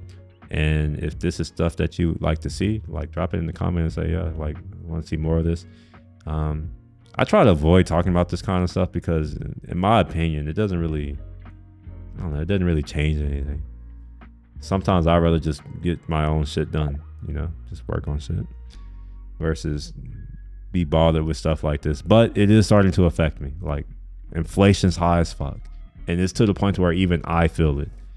Like, so yeah. So that's the only reason I'm like, man, this shit's affecting my money now. It's pissing me off. I'm like, I have my funds and I'm seeing it being eroded by inflation. And when I say eroded, I'm not saying the value's going down, but if everything rises in price, then obviously the value of whatever I have goes down and I can get less. And I'm not a fan of that. Anyways, I'm gonna go ahead and go. Y'all have a good rest of the night. And no stream later today. I try not to stream on Sundays anymore. But I may be back around on Monday to do a virtual co-working type stream, and I may do that again on Tuesday. Maybe even on Wednesday, even though I'm probably going to take off on Wednesday. But I don't know. Maybe I'll get bored and end up working anyways. So y'all see me in a day or two. All right. Peace.